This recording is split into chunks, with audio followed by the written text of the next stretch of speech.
Namaskar. Lovely greetings to each participants. Warm welcome and thank you for joining. आज हम लोग की option insights के बारे में बात करेंगे, यानी कि जो टॉपिक है आज का वो बिफोर ट्रेडिंग, ट्रेड करने के पहले हमें क्या क्या चीज़ों का ध्यान रखना चाहिए, क्या इंपॉर्टेंट पॉइंट्स हैं जिसका हमें आइडिया होना चाहिए, उन सब के बारे में हम बात करेंगे। और स्पेशली जैसे कुछ कुछ इम्पॉर्टेंट टर्म्स हैं जो हो सकता है आपको आइडिया हो, उस टर्म्स के बारे में समझेंगे। और फिर जैसे हम लोग देखते हैं कि कई बार ऑप्शन ओवर प्राइस्ड हैं, अंडर प्राइस्ड हैं, तो ये कैसे हम कैलकुलेट कर सकते हैं। जैसे आज के दिन में मार्केट में अगर हमने देखा तो कॉल एंड पुट दोनों की वैल्यू डिके हुई है। ये किस सिचुएशन में ऐसा हो सकता है? जब ऑप्शंस के प्राइस ओवर प्राइस्ड हों, यानी कॉल्स भी ओवर प्राइस्ड हो और पुट्स भी ओवर प्राइस्ड हो अपने नॉर्मल सिनेरियो से, तो ऐसे सिनेरियो में टाइम वैल्यू डिके नॉर्मली हमें हमें देखने को मिलता है ऑप्शंस में। तो वो कैसे हम निकाल सकते हैं, उसके लिए हम ब्लैक स्कॉल्स मॉडल को यूज़ करते हैं और विक्स की कैलकुलेशन यूज़ करते हैं। तो वो हम सीखेंगे कि कैसे हम विक्स और ब्लैक स्कॉल्स मॉडल को यूज़ करके ये फाइंड आउट कर सकते हैं कि ऑप्शन जो ट्रेड हो रही है वो ओवर प्राइस्ड है या अंडर प्राइस्ड है। और फिर हम कुछ ग्रीक्स के बारे में समझेंगे। ग्रीक्स कई सारे होते हैं जो ऑप्शंस में हम लोग यूज़ करते हैं, बट उसमें समझने की चीज़ ये है कि जब मार्केट में ज़्यादा वोलेटाइल हो तो उस समय हमें कौन सी स्ट्राइक में ट्रेड करना चाहिए। जैसे अभी हम देख रहे हैं कि मार्केट में वॉलेटिलिटी काफ़ी है। 2 से 5 मिनट के अंदर 100 पॉइंट का movement up swing and down swing दोनों आ रहे हैं। तो ऐसे सिचुएशन में हमें कौन सी स्ट्राइक सेलेक्ट करनी चाहिए, ये बहुत इंपॉर्टेंट है। क्या डेल्टा होना चाहिए, उसके लिए हम ग्रीक्स को समझेंगे कि जैसे अभी हम लोग देख रहे हैं कि हम लोग ज़्यादातर वैसी ऑप्शंस में ट्रेड कर रहे हैं जो आउट ऑफ मनी है और जिसका 0.3 डेल्टा है। इसका मतलब हुआ कि मार्केट में 0.3 डेल्टा का मतलब हो गया कि 100 पॉइंट की मूवमेंट को आपका स्टॉप लॉस बर्दाश्त कर सकता है। यानी कि 20-25 पॉइंट का स्टॉप लॉस अगर है तो 100 पॉइंट की मूवमेंट आप 0.3 का डेल्टा बर्दाश्त कर सकता है। तो बेसिकली हम ये समझेंगे कि वोलेटाइल मार्केट में एटीआर के बेसिस पे और डेल्टा के बेसिस पे कैसे हमें स्ट्राइक सेलेक्ट करनी है। फिर एक बड़ा इम्पोर्टेंट टॉपिक है जो हमें सबको जानना और समझना चाहिए, वो है मैक्स पेन थ्योरी। यानी कि जैसे एक्सपायरी होती है हर थर्सडे को, तो ये थ्योरी जनरली वेडनेसडे को काफ़ी अच्छी आपको एक आइडिया देगा कि मार्केट थर्सडे को कहाँ पे एक्सपायरी हो सकती है, जिसे हम मैक्स पेन थ्योरी बोलते हैं। मैक्स पेन थ्योरी ये हो कि कौन से लेवल पे अगर निफ्टी एक्सपायर हो जाए तो सबसे ज़्यादा ऑप्शन बायर को नुकसान होगा, उसके क्या क्या रीजंस हैं, क्या लॉजिक्स हैं, ये सब हम समझेंगे। और हम ये देखेंगे कि कल जो एक्सपायरी है थर्सडे को, वहाँ पे मैक्स पेन कहाँ पे आ रहा है और क्या प्रोबेबिलिटी है कि किस लेवल पे एक्सपायरी होनी चाहिए। और आज जो मार्केट रेंज बाउंड रही उसके पीछे मैक्स पेन भी एक रीज़न है। जब हम उस डेटा को देखेंगे तो हमें समझ में आएगा कि मैक्स पेन देखने से हमें एक फेयर आइडिया लग सकता है एक्सपायरी वाले दिन कि किस तरीके से एक्सपायरी होने वाली है। और फिर हम कुछ बेसिक ट्रेडिंग साइकोलॉजी समझेंगे। फिर हम ये भी समझेंगे कि जब हम इंट्राडे ट्रेड करें तो हमें क्या क्या चीज़ को देखना चाहिए। ये सब चीज़ों को समझते हुए फिर हम क्वेश्चन आंसर में चलेंगे।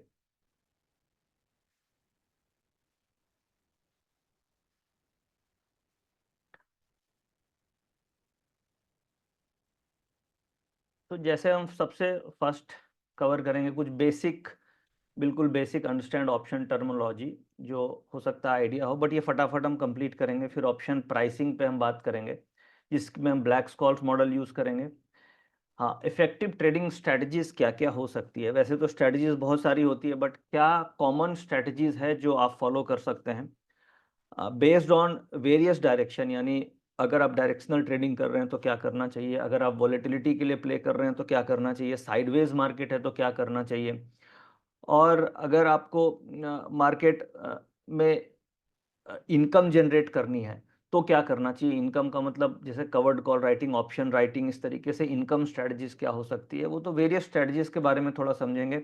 ग्रीक्स एंड मैक्स पेन जानेंगे जिसमें मैक्स पेन बहुत इंपॉर्टेंट है, और ग्रीक्स को हम समझेंगे कि स्ट्राइक सिलेक्शन के लिए कैसे यूज़ करें। जब मार्केट हाई वोलेटाइल है तो कौन सी स्ट्राइक लेनी चाहिए, मार्केट लो वोलेटाइल है तो कौन सी स्ट्राइक लेनी चाहिए, और इसके लिए हमें डेल्टा और ग्रीक्स का यूज़ करना सीखेंगे।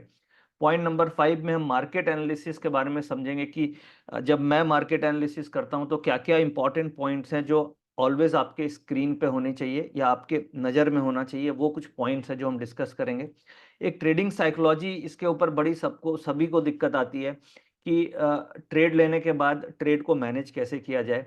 और ट्रेडिंग साइकोलॉजी सबसे बड़ी प्रॉब्लम होती है एक ट्रेडर के लिए कि ट्रेड को होल्ड करें, क्या स्टॉप लॉस रखें, ट्रेड रखें या तुरंत निकल जाएं।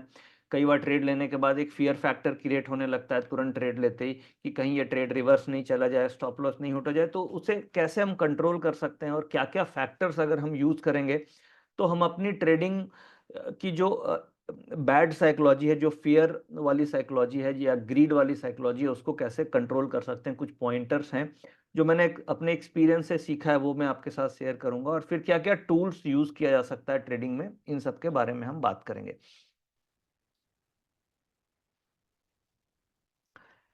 ये कुछ बेसिक, बहुत ही बेसिक पॉइंट्स हैं, टर्मिनोलॉजी है, इसको हम प्रैक्टिकली समझते हैं। ये जैसे कॉल ऑप्शन क्या है, put option, underlying strike, expiration, premium, option buyer, option seller, in the money, out of money, at the money, intrinsic value, time value. ये तो बहुत बेसिक है, इसे हम प्रैक्टिकल एग्जांपल्स के थ्रू समझने की कोशिश करते हैं। मैं आपको एक्सेल में लेके चलता हूँ।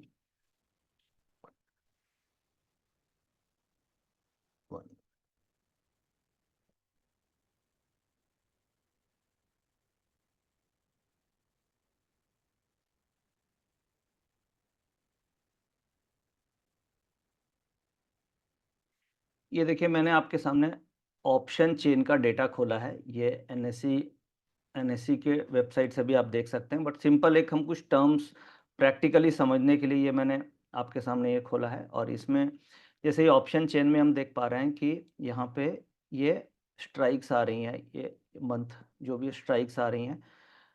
अब एक टर्म होता है कॉल ऑप्शन, ये हम लोग सभी जानते हैं कि कॉल ऑप्शन वो होता है अगर हमें तेजी लग रही है तो हम कॉल ऑप्शन खरीदते हैं। कॉल ऑप्शन का मतलब मार्केट अगर ऊपर जाएगी तो कॉल्स में प्राइस अप्रिसिएशन होता है, और बेसिकली ये राइट है, right to buy at certain price.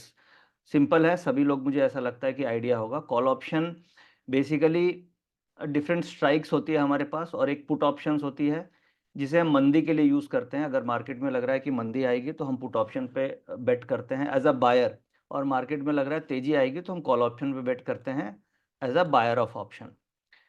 अब इसमें एक आता है अंडरलाइंग एसेट। अंडरलाइंग में कई बार कंफ्यूजन क्या होती है ट्रेडर्स को कि अंडरलाइंग में वो नॉर्मली ऑप्शन की स्ट्राइक फ्यूचर प्राइस के हिसाब से पकड़ते हैं।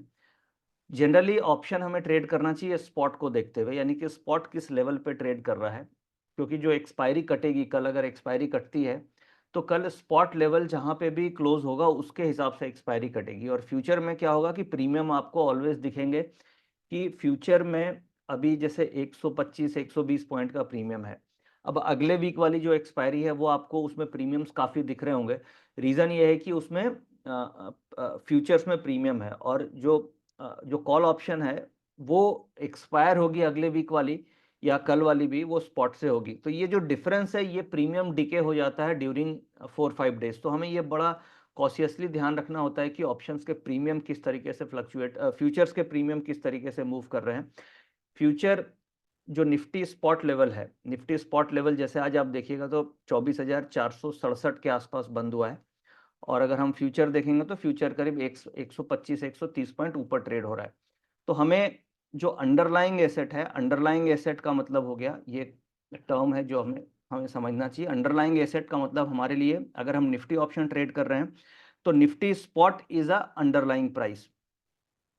अगर सपोज कीजिए हम बैंक निफ्टी ट्रेड कर रहे हैं तो bank Nifty spot is underlying price. अगर आप रिलायंस इंडस्ट्रीज ट्रेड कर रहे हैं तो Reliance Reliance spot is a underlying. Reliance future में प्रीमियम होता है तो वैसे जो स्टॉक ऑप्शंस हैं वो तो मंथली कॉन्ट्रैक्ट्स हैं, तो उसमें उतना फर्क नहीं पड़ता है, क्योंकि जैसे जैसे मंथ एंड होता है तो स्पॉट और फ्यूचर का जो प्रीमियम है वो बराबर हो जाता है मंथ के एंड में। तो अगर आप स्टॉक ऑप्शंस ट्रेड कर रहे हैं तो उस केस में आप फ्यूचर को देख करके स्ट्राइक सेलेक्ट कर सकते हैं, क्योंकि वहाँ पे मंथली कॉन्ट्रैक्ट्स हैं। बट यहाँ पे वीकली कॉन्ट्रैक्ट्स हैं, तो जो भी आप वीकली कॉन्ट्रैक्ट्स में ट्रेड करें, जैसे अब निफ्टी केवल वीकली कॉन्ट्रैक्ट्स है हमारे पास, बैंक निफ्टी मंथली कॉन्ट्रैक्ट्स हैं। तो निफ्टी में स्ट्राइक सिलेक्शन करने के लिए अंडरलाइंग आपका हमेशा स्पॉट लेवल होना चाहिए, ना कि फ्यूचर लेवल होना चाहिए।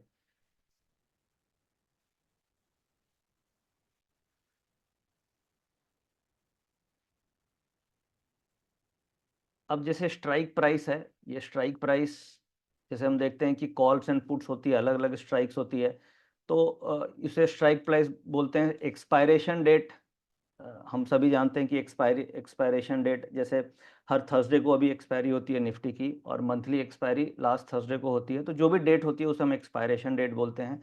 प्रीमियम्स हो गए, ऑप्शंस के जो प्रीमियम ट्रेड हो रहे हैं उसे हम ऑप्शन प्रीमियम्स बोलते हैं, यानी कि प्रीमियम ऊपर नीचे होता है, आप खरीदते हैं तो प्रीमियम्स ही ऊपर नीचे होता है, वो डीके या price appreciation depending on underlying movement पे होता है। अब इसमें टर्म्स में मेन हमारे समझने के लिए इम्पॉर्टेंट चीज़ क्या है, इन the money, out of money, at the money, ये तीन इम्पॉर्टेंट पॉइंट्स हैं जो हमें इन टर्म्स में समझना चाहिए। और इन the money, out of money, at the money, कौन से ऑप्शंस को हम एट द मनी बोलते हैं, किसे हम आउट ऑफ मनी बोलते हैं और किसे हम एट द मनी बोलते हैं। और इसे समझने के लिए आपको टाइम वैल्यू और इंट्रिंसिक वैल्यू भी समझना चाहिए। अब सपोज कीजिए अभी टाइम वैल्यू और इंट्रिंसिक वैल्यू समझते हैं और फिर हम इन the money, at the money और आउट ऑफ मनी समझेंगे।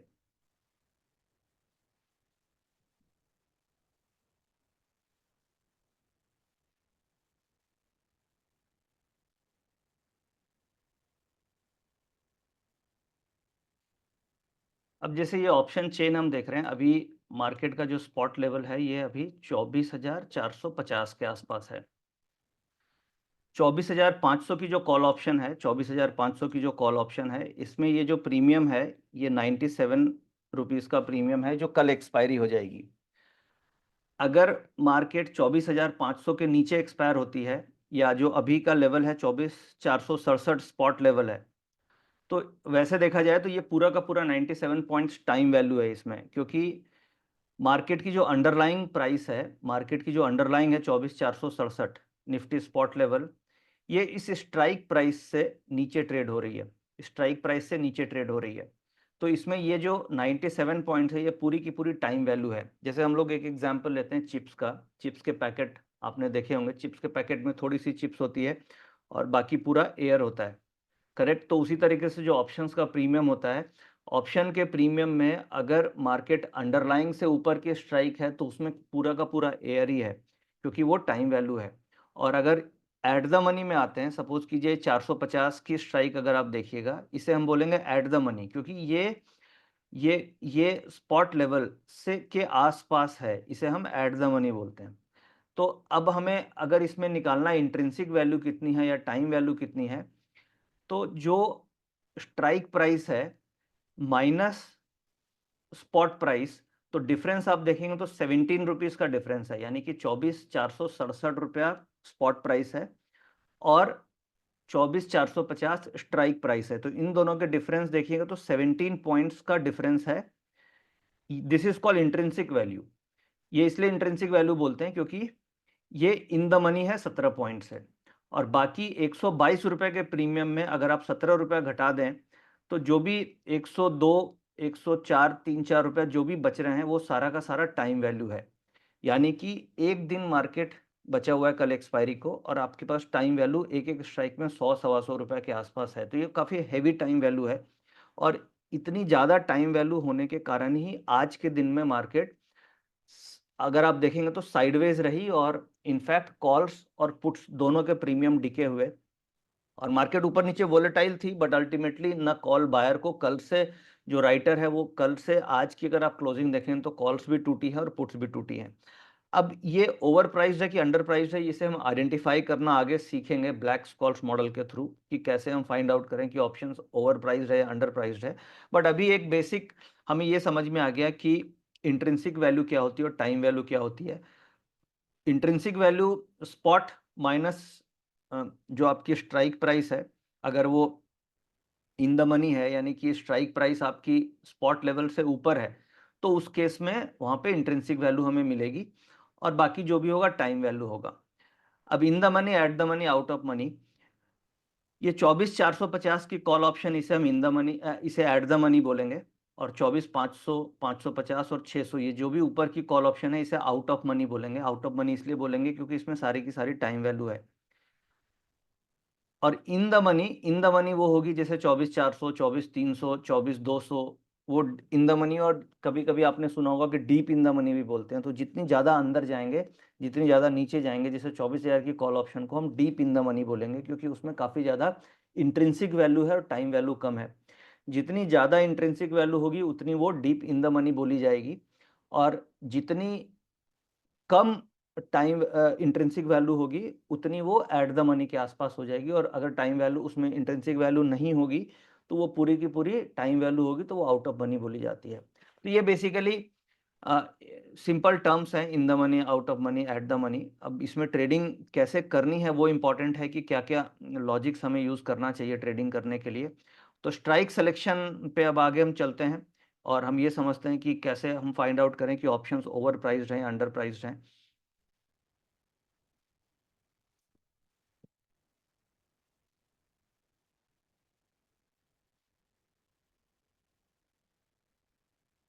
अब इसमें बेसिक कुछ टर्म्स हम लोगों ने जैसे समझ लिए कि इन the money, out of money, at the money, intrinsic value. अब इसमें दो इंपॉर्टेंट और टर्म्स जानना चाहिए हमें, ओपन इंटरेस्ट और चेंज इन ओपन इंटरेस्ट। ये पूरा का पूरा जो ट्रेडिंग गेम है, ये पूरा ओपन इंटरेस्ट और चेंज इन ओपन इंटरेस्ट पर डिपेंड करता है, ऑप्शंस की। अगर हम ऑप्शन ट्रेड कर रहे हैं तो ऑप्शंस ट्रेडिंग के लिए one of the finest tool है, जो आपको एक आइडिया दे सकता है कि बाजार में क्या हो रहा है और किस तरीके से पोजीशनिंग बन रही है। जैसे आपने कई बार सुना होगा कि कई बार आपने सुना होगा कि खैर वो एग्जांपल सही नहीं है।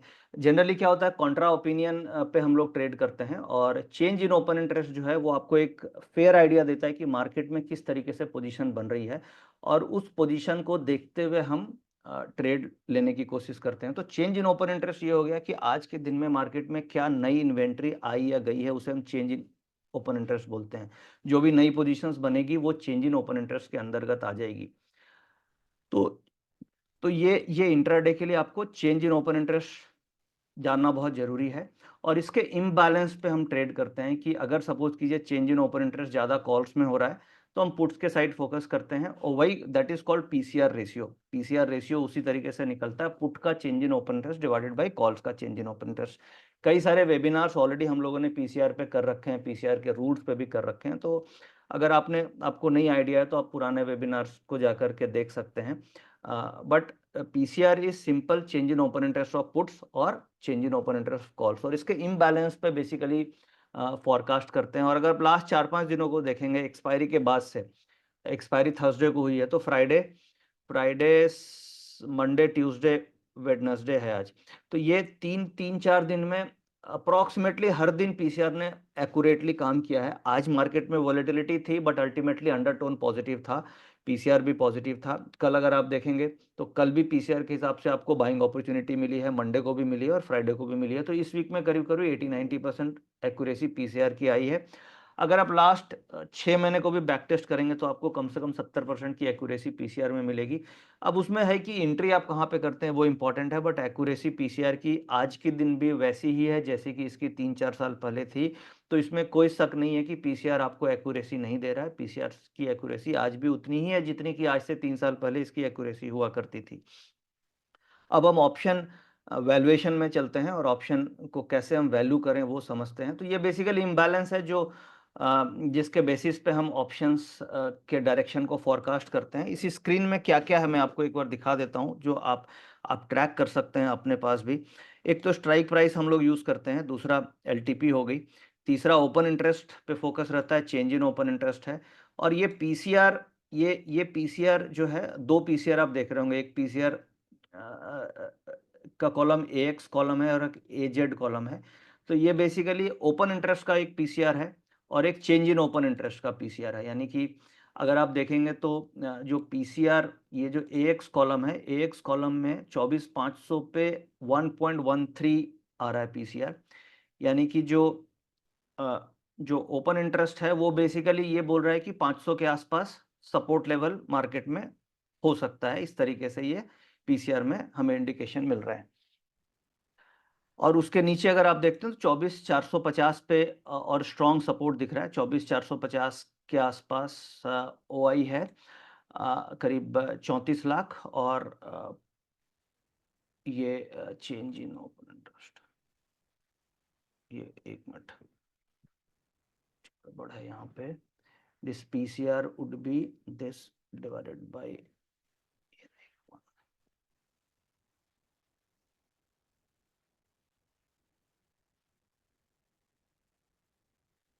COI, नहीं, देखिए ये बेसिकली क्या होगा, COI डिवाइडेड बाई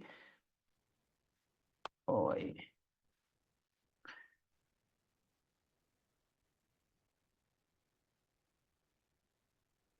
फॉर्मूले में दिक्कत आ रही है, बेसिकली ये फॉर्मूला इसका ये होगा कि put OI divided by call OI, इससे हमारी पीसीआर निकल जाएगी। इसी तरीके से चेंज इन पीसीआर में भी सेम इसी तरीके से निकालेंगे, जो भी चेंज इन पीसीआर है ये this divided by change in OI in calls. आज हम देख सकते हैं कि 24,600 में करीब 25 लाख शेयर का OI है और पुट्स में 5,75,000 का है, तो पीसीआर इज 0.14। तो इस तरीके से ये इम्बैलेंस हो गया। अब हम एक और वैल्यूएशन में चलते हैं, किस तरीके से हम वैल्यूएशन को देख करके ऑप्शंस की वैल्यूएशन करें, समझने की कोशिश करते हैं हम। देखिए ऑप्शन प्राइसिंग के लिए हमारे लिए क्या क्या इंपॉर्टेंट चीज़ें हैं ऑप्शन प्राइसिंग में।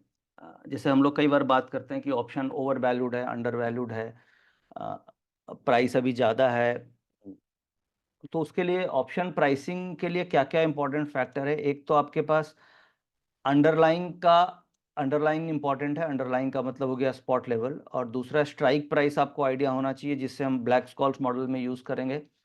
टाइम टू एक्सपायरेशन, कितने दिन बाकी है। वॉलेटिलिटी, वॉलेटिलिटी में दो होती है, एक होती है आपकी आईवी और एक होती है विक्स। विक्स, आईवी और विक्स, और एक होता है risk free rate of interest. तो जो risk free rate of interest है ये एक्सचेंज 10% कंसीडर करता है कि अगर हम ऑप्शन वैल्यूएशन कर रहे हैं तो एक्सचेंज नॉर्मली 10% का रेट ऑफ इंटरेस्ट लेकर के चलता है ऑप्शन वैल्यूएशन मॉडल में। ये जो वॉलेटिलिटी है इसके बेसिस पे ही आप डिसाइड करते हैं कि प्राइस ओवर वैल्यूड है कि अंडर वैल्यूड है, क्योंकि अंडरलाइंग आपकी प्राइस हो गई जो मूव करती रहती है, स्ट्राइक प्राइस आपकी हमेशा फिक्स रहेगी। टाइम टू एक्सपायरेशन भी आपका ऑलवेज फिक्स होता है कि थर्सडे को एक्सपायरी होगी या जो भी डेट ऑफ एक्सपायरी है। ये जो वोलेटिलिटी है ये फियर एंड ग्रीड फैक्टर है। वोलेटिलिटी मार्केट में वोलेटिलिटी होती है जिसके कारण ही ऑप्शन के जो प्राइसिंग होती है वो बढ़ती घटती रहती है। टाइम टू एक्सपायरेशन, जैसे जैसे टाइम डिके होगा वो प्राइसिंग भी घटेगी, बट मेजर फैक्टर वोलेटिलिटी होता है जो ऑप्शंस को ओवर प्राइस्ड और अंडर प्राइस बनाती है, जिसके लिए हम आईवी और हम विक्स को देखते हैं। अब कैसे कैलकुलेट करते हैं इसे हम समझते हैं, और ये जो तरीका है सिंपली आप भी कर सकते हैं अपने पास। कैसे करेंगे, हम एक बार चलते हैं गूगल में, मेरी स्क्रीन दिख रही है।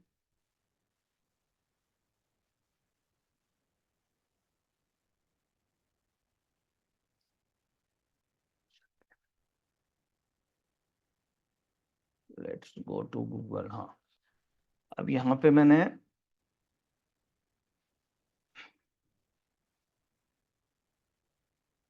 Option cal Black Scholes option calculator मैंने डाला। ठीक है, कोई भी आप कोई भी डाल सकते हैं, तो कई सारे आपके पास कैलकुलेटर्स आ जाएंगे। तो फर्स्ट ही कैलकुलेटर देखते हैं जो भी आया, बट आप जो भी चाहें तो कैलकुलेटर देख सकते हैं। कई सारे कैलकुलेटर हैं यहाँ पे जो ब्लैक स्कॉल्स मॉडल पे कर रहे हैं, और करीब करीब सारी वेबसाइट्स में मिलती है।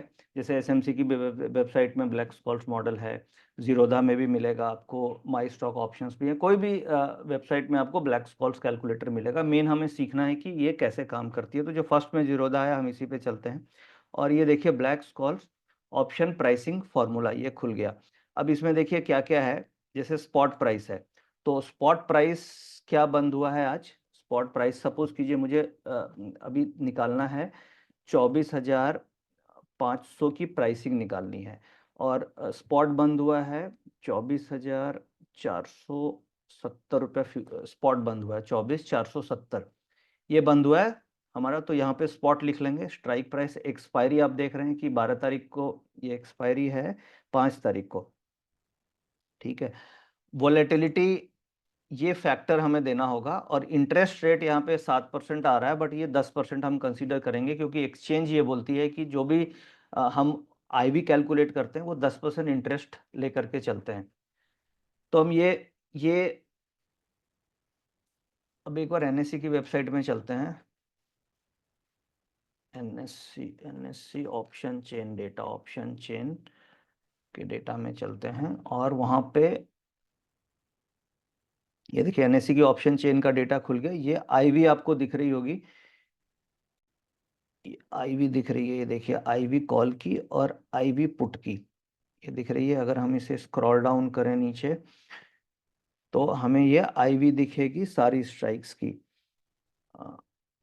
नीचे यहाँ पे आ जाते हैं, ये देखिए अभी स्ट्राइक है 24,500, 24,500 की आईवी। देखिए 24,500 की आईवी हमें दिख रही है, ये करीब ये आईवी है 21 के आसपास, 21.62 के आसपास आईवी है ये, करेक्ट। और इसी में अगर आप पुट साइड देखेंगे तो पुट की आईवी 25.37 है।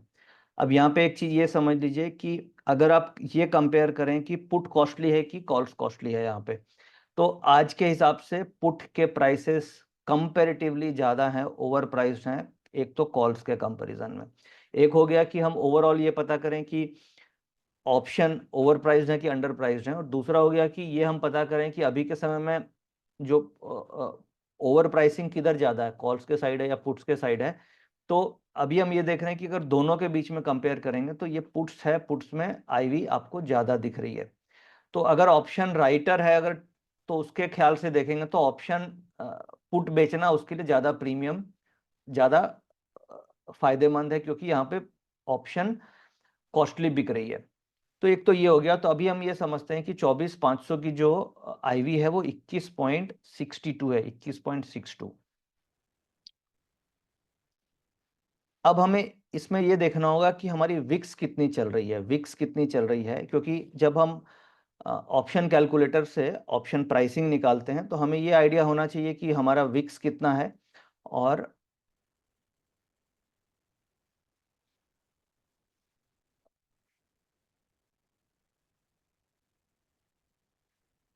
तो उसके लिए हम विक्स देखते हैं कि विक्स किस लेवल पे ट्रेड हो रही है। तो अगर आप विक्स को देखेंगे तो अभी ये देखिए विक्स कर रही है 14-15, 14-15 के आसपास विक्स है।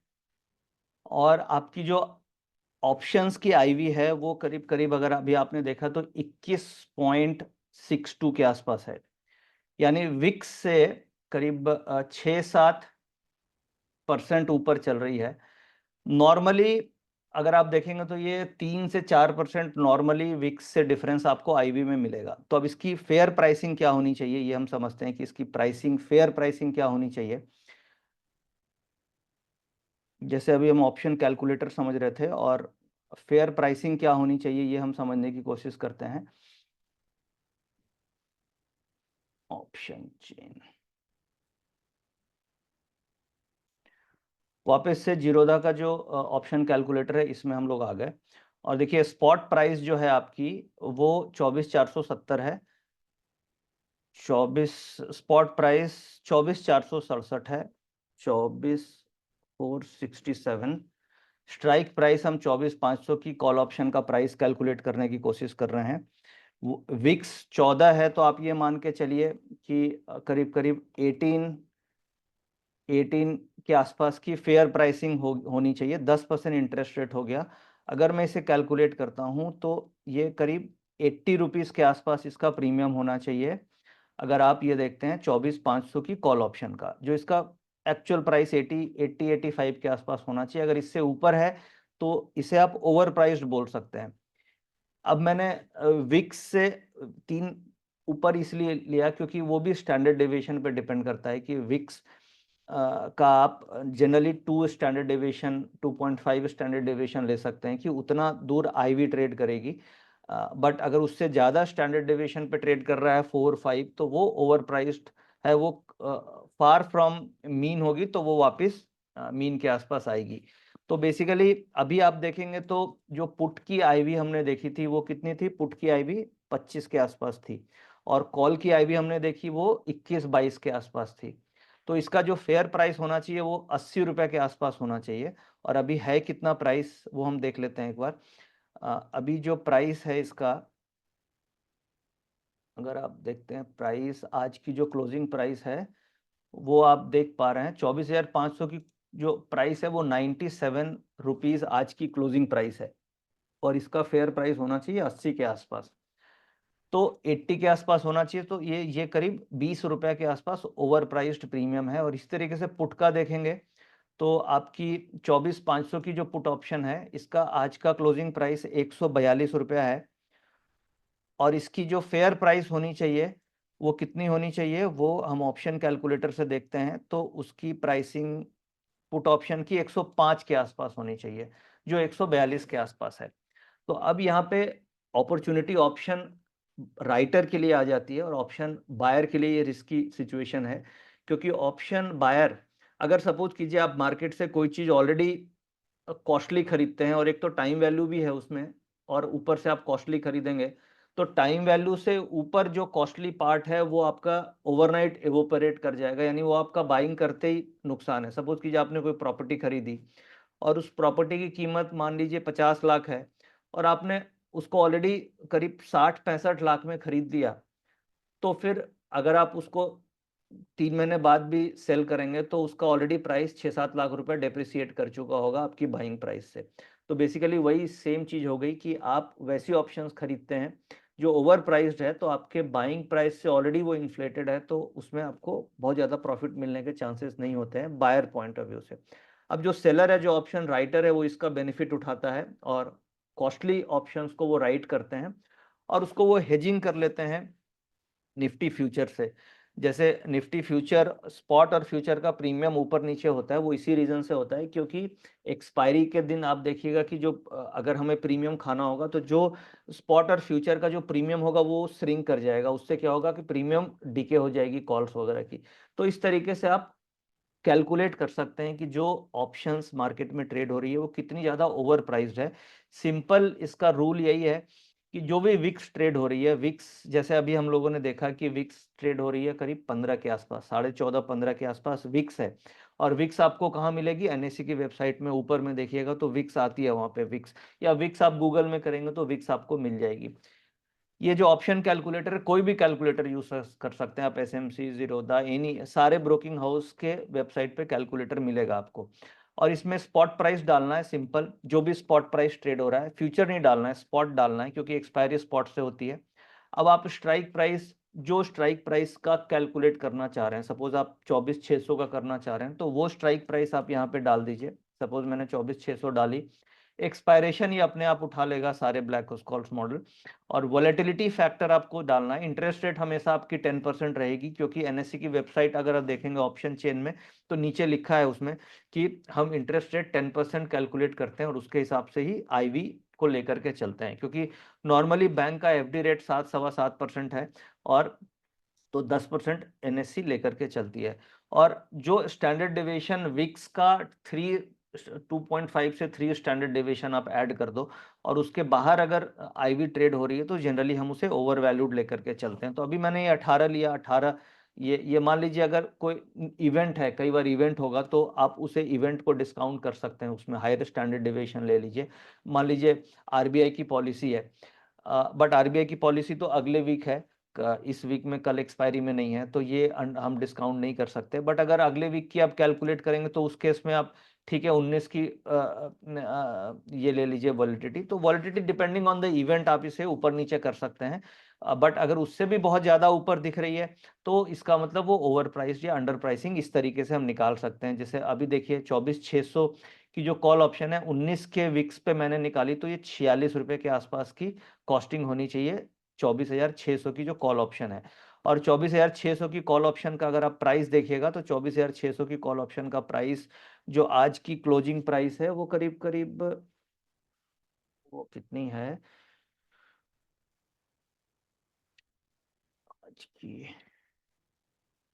हाँ, आज की इसकी क्लोजिंग प्राइस आप देखेंगे तो 57 के आसपास है, और 46 के आसपास का प्राइस होना चाहिए अगर मैं 19 की भी वॉलेटिलिटी ले रहा हूँ।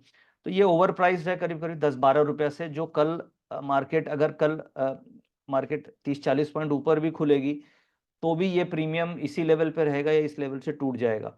और अगर मार्केट फ्लैट खुल गई, तो उस केस में ये प्रीमियम आपकी आधी रह जाएगी, यानी कि अगर मार्केट 24,650 जहां पे बंद हुई इसी लेवल पे भी मार्केट खुल गई तो 24,600 की कॉल आपकी 20-25 रुपए से ज्यादा ऊपर नहीं खुलेगी। 57 रुपीज का जो प्रीमियम है ये खत्म होकर के केवल 25 रुपए के आसपास प्रीमियम खुलेगा अगर कल मार्केट सेम लेवल पे खुल जाती है। तो ये जो फैक्टर है इसे एज अ ऑप्शन बायर हमें हमेशा ध्यान रखना चाहिए कि हम ओवर प्राइस्ड ऑप्शन में ट्रेड कर रहे हैं या अंडर प्राइस्ड है या किस प्राइसिंग पे ये ट्रेड हो रही है, और इस तरीके से आप ओवर प्राइसिंग और अंडर प्राइसिंग फाइंड आउट कर सकते हैं। अब हम नेक्स्ट टॉपिक पे चलते हैं। मुझे ऐसा लगता है कि कुछ मैं आपको आइडिया लगा होगा कैसे हम ऑप्शन प्राइसिंग करेंगे, कैसे हम कैलकुलेट करेंगे। तो ये बेसिकली इसमें underlying strike price, time to expiration, risk free rate of interest जो हमेशा 10% लेना है, और वॉलेटिलिटी ये इंपॉर्टेंट है। और इसके लिए विक्स और आईवी ये दो फैक्टर आपको लेनी है। विक्स का स्टैंडर्ड डेविएशन आपको आईवी में कन्वर्ट करके फिर आप वहां से वॉलेटिलिटी फैक्टर ले सकते हैं। अब हम चलते हैं कुछ टाइप्स ऑफ ट्रेडिंग स्ट्रेटजीज समझते हैं। जैसे हम लोग ऑप्शन ट्रेड करते हैं तो जनरली हम लोग ये जानते हैं कि कॉल ले लिया या पुट ले लिया, या फिर हम बुल कॉल स्प्रेड ले लिया, बियर पुट स्प्रेड ले लिया। बट जो स्ट्रेटजीज होती है उसे हम बेसिकली 4 पार्ट में डिवाइड किया जाता है। और फॉर योर नॉलेज जैसे क्या होता है, एक तो इनकम स्ट्रेटजीज होती है जो जिससे हमें प्रीमियम मिलता है। ऑप्शन जो राइटर्स के लिए इनकम स्ट्रेटजीज बोली जाती है, और जितने भी स्ट्रॉन्ग या बिग प्लेयर्स होते हैं वो इनकम स्ट्रेटजीज में ज़्यादा फंड डिप्लॉय करते हैं compare to directional strategy. Income strategies में जैसे ऑप्शन राइटिंग को आप इनकम स्ट्रेटजीज बोल सकते हैं। डायरेक्शनल स्ट्रेटजीज हो गई कि आपने नेकेड कॉल ऑप्शन या पुट ऑप्शन खरीदी, उसे डायरेक्शनल स्ट्रेटजीज बोलते हैं। जैसे आप बुल स्प्रेड लेते हैं या बियर स्प्रेड लेते हैं, एक एक पर्टिकुलर डायरेक्शन को सोच करके ट्रेड करते हैं, तो उसे हम डायरेक्शनल स्ट्रेटजीज बोलते हैं। और इनकम स्ट्रेटजीज का मतलब आप इनकम को सोच करके ट्रेड करते हैं, डायरेक्शन को नहीं। यानी कि आप ये सोचते हैं कि नीचे भी जाए या ऊपर भी जाए, यानी मैं हेजिंग स्ट्रेटजीज करूंगा और मेरा टाइम वैल्यू डीके मुझे कैप्चर करना है, उसे हम इनकम स्ट्रेटजीज के अंदर ले आते हैं। जैसे इसमें बेसिकली कवर्ड कॉल राइटिंग होती है, नेकेड ऑप्शन राइटिंग भी हो सकती है, but covered call writing income strategies के अंदर आती है कि आपके पास स्टॉक हाथ में है या निफ्टी फ्यूचर हाथ में है और आप कॉल ऑप्शन बेच देते हैं, तो उसे हम इनकम स्ट्रेटजीज बोलते हैं। क्योंकि आपका ऑब्जेक्टिव क्या है कि वो कॉल ऑप्शन का जो प्रीमियम है वो कैप्चर करना है हेजिंग के साथ। कुछ वोलेटाइल स्ट्रेटजीज भी होती है जो जब बहुत ज़्यादा वोलेटिलिटी होती है उस समय उसे प्ले किया जाता है। जैसे स्ट्रैडल्स होते हैं, स्ट्रैंगल्स होते हैं, स्ट्रिप होती है, स्ट्रैप होती है। ये मैं बताऊंगा कि क्या होती है स्ट्रिप स्ट्रैप। स्ट्रैडल स्ट्रैंगल तो हम लोग सभी जानते हैं। तो वोलेटिलिटी जब आपको बहुत लग रही है तो उस केस में स्ट्रेटजीज आप प्ले कर सकते हैं। कुछ साइडवेज स्ट्रेटजीज होती है जब मार्केट बिल्कुल साइडवेज है, तो उस केस में ये स्ट्रेटजीज प्ले की जाती है। तो स्ट्रेटजीज को जो जनरली 4 पार्ट में डिवाइड करते हैं, क्योंकि मार्केट में जो क्या तो डायरेक्शन होगा, क्या मार्केट वॉलेटाइल होगी या साइडवेज हो जाएगी, या फिर ऑब्जेक्टिव आपका इनकम जनरेट करने का होगा, तो हम इनकम स्ट्रेटजीज करते हैं।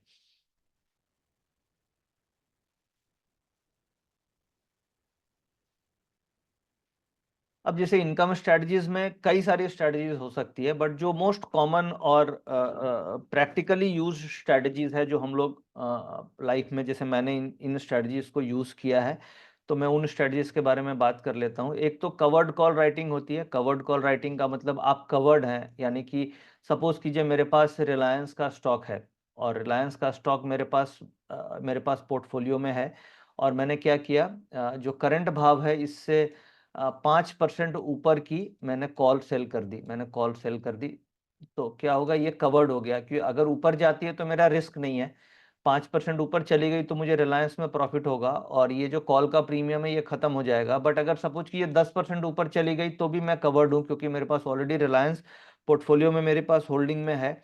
और यही होगा कि मुझे गेन 5% के ऊपर नहीं मिलेगा, बट अल्टीमेटली अप टू 5% तक मैं प्रोटेक्टेड हूँ। तो कई बार क्या होता है कि जो बड़े बड़े हेज फंड्स होते हैं या म्यूचुअल फंड्स होते हैं वो कवर्ड कॉल राइटिंग करते हैं। अगर आप हर महीने ये काम करेंगे, क्योंकि ऑलरेडी आपको स्टॉक बेचना नहीं है, स्टॉक आपको पोर्टफोलियो में रखना है, और आप अगर 5% ऊपर की कॉल्स बेचते हैं तो आपको एवरी मंथ करीब करीब 1.5 से 2% का प्रीमियम मिल जाता है। तो 2% का भी अगर 1.5% का भी प्रीमियम मिल गया तो 12 महीने में 18% का प्रीमियम मिल गया। तो 18% डाउनसाइड मेरी प्रोटेक्टेड हो गई रिलायंस में। अब सपोज कीजिए रिलायंस फॉर एग्जाम्पल मैंने 5 स्टॉक खरीद लिए, जैसे कवर्ड कॉल राइटिंग का मैं एग्जाम्पल लेता हूँ कि मैंने 5 स्टॉक खरीद लिए, जिसमें एक रिलायंस ले लिया, एक इन्फोसिस ले लिया आईटी से, एक बैंकिंग से मान लीजिए आपने एचडीएफसी बैंक ले लिया, और एक एक मतलब बेसिकली लो बीटा स्टॉक्स, फिर आपने सपोज एक मारुति ले लिया। इस तरीके से 5 स्टॉक ले लिया, हेवी वेट 5 स्टॉक हमने ले लिया, एक टेक महिंद्रा ले लिया।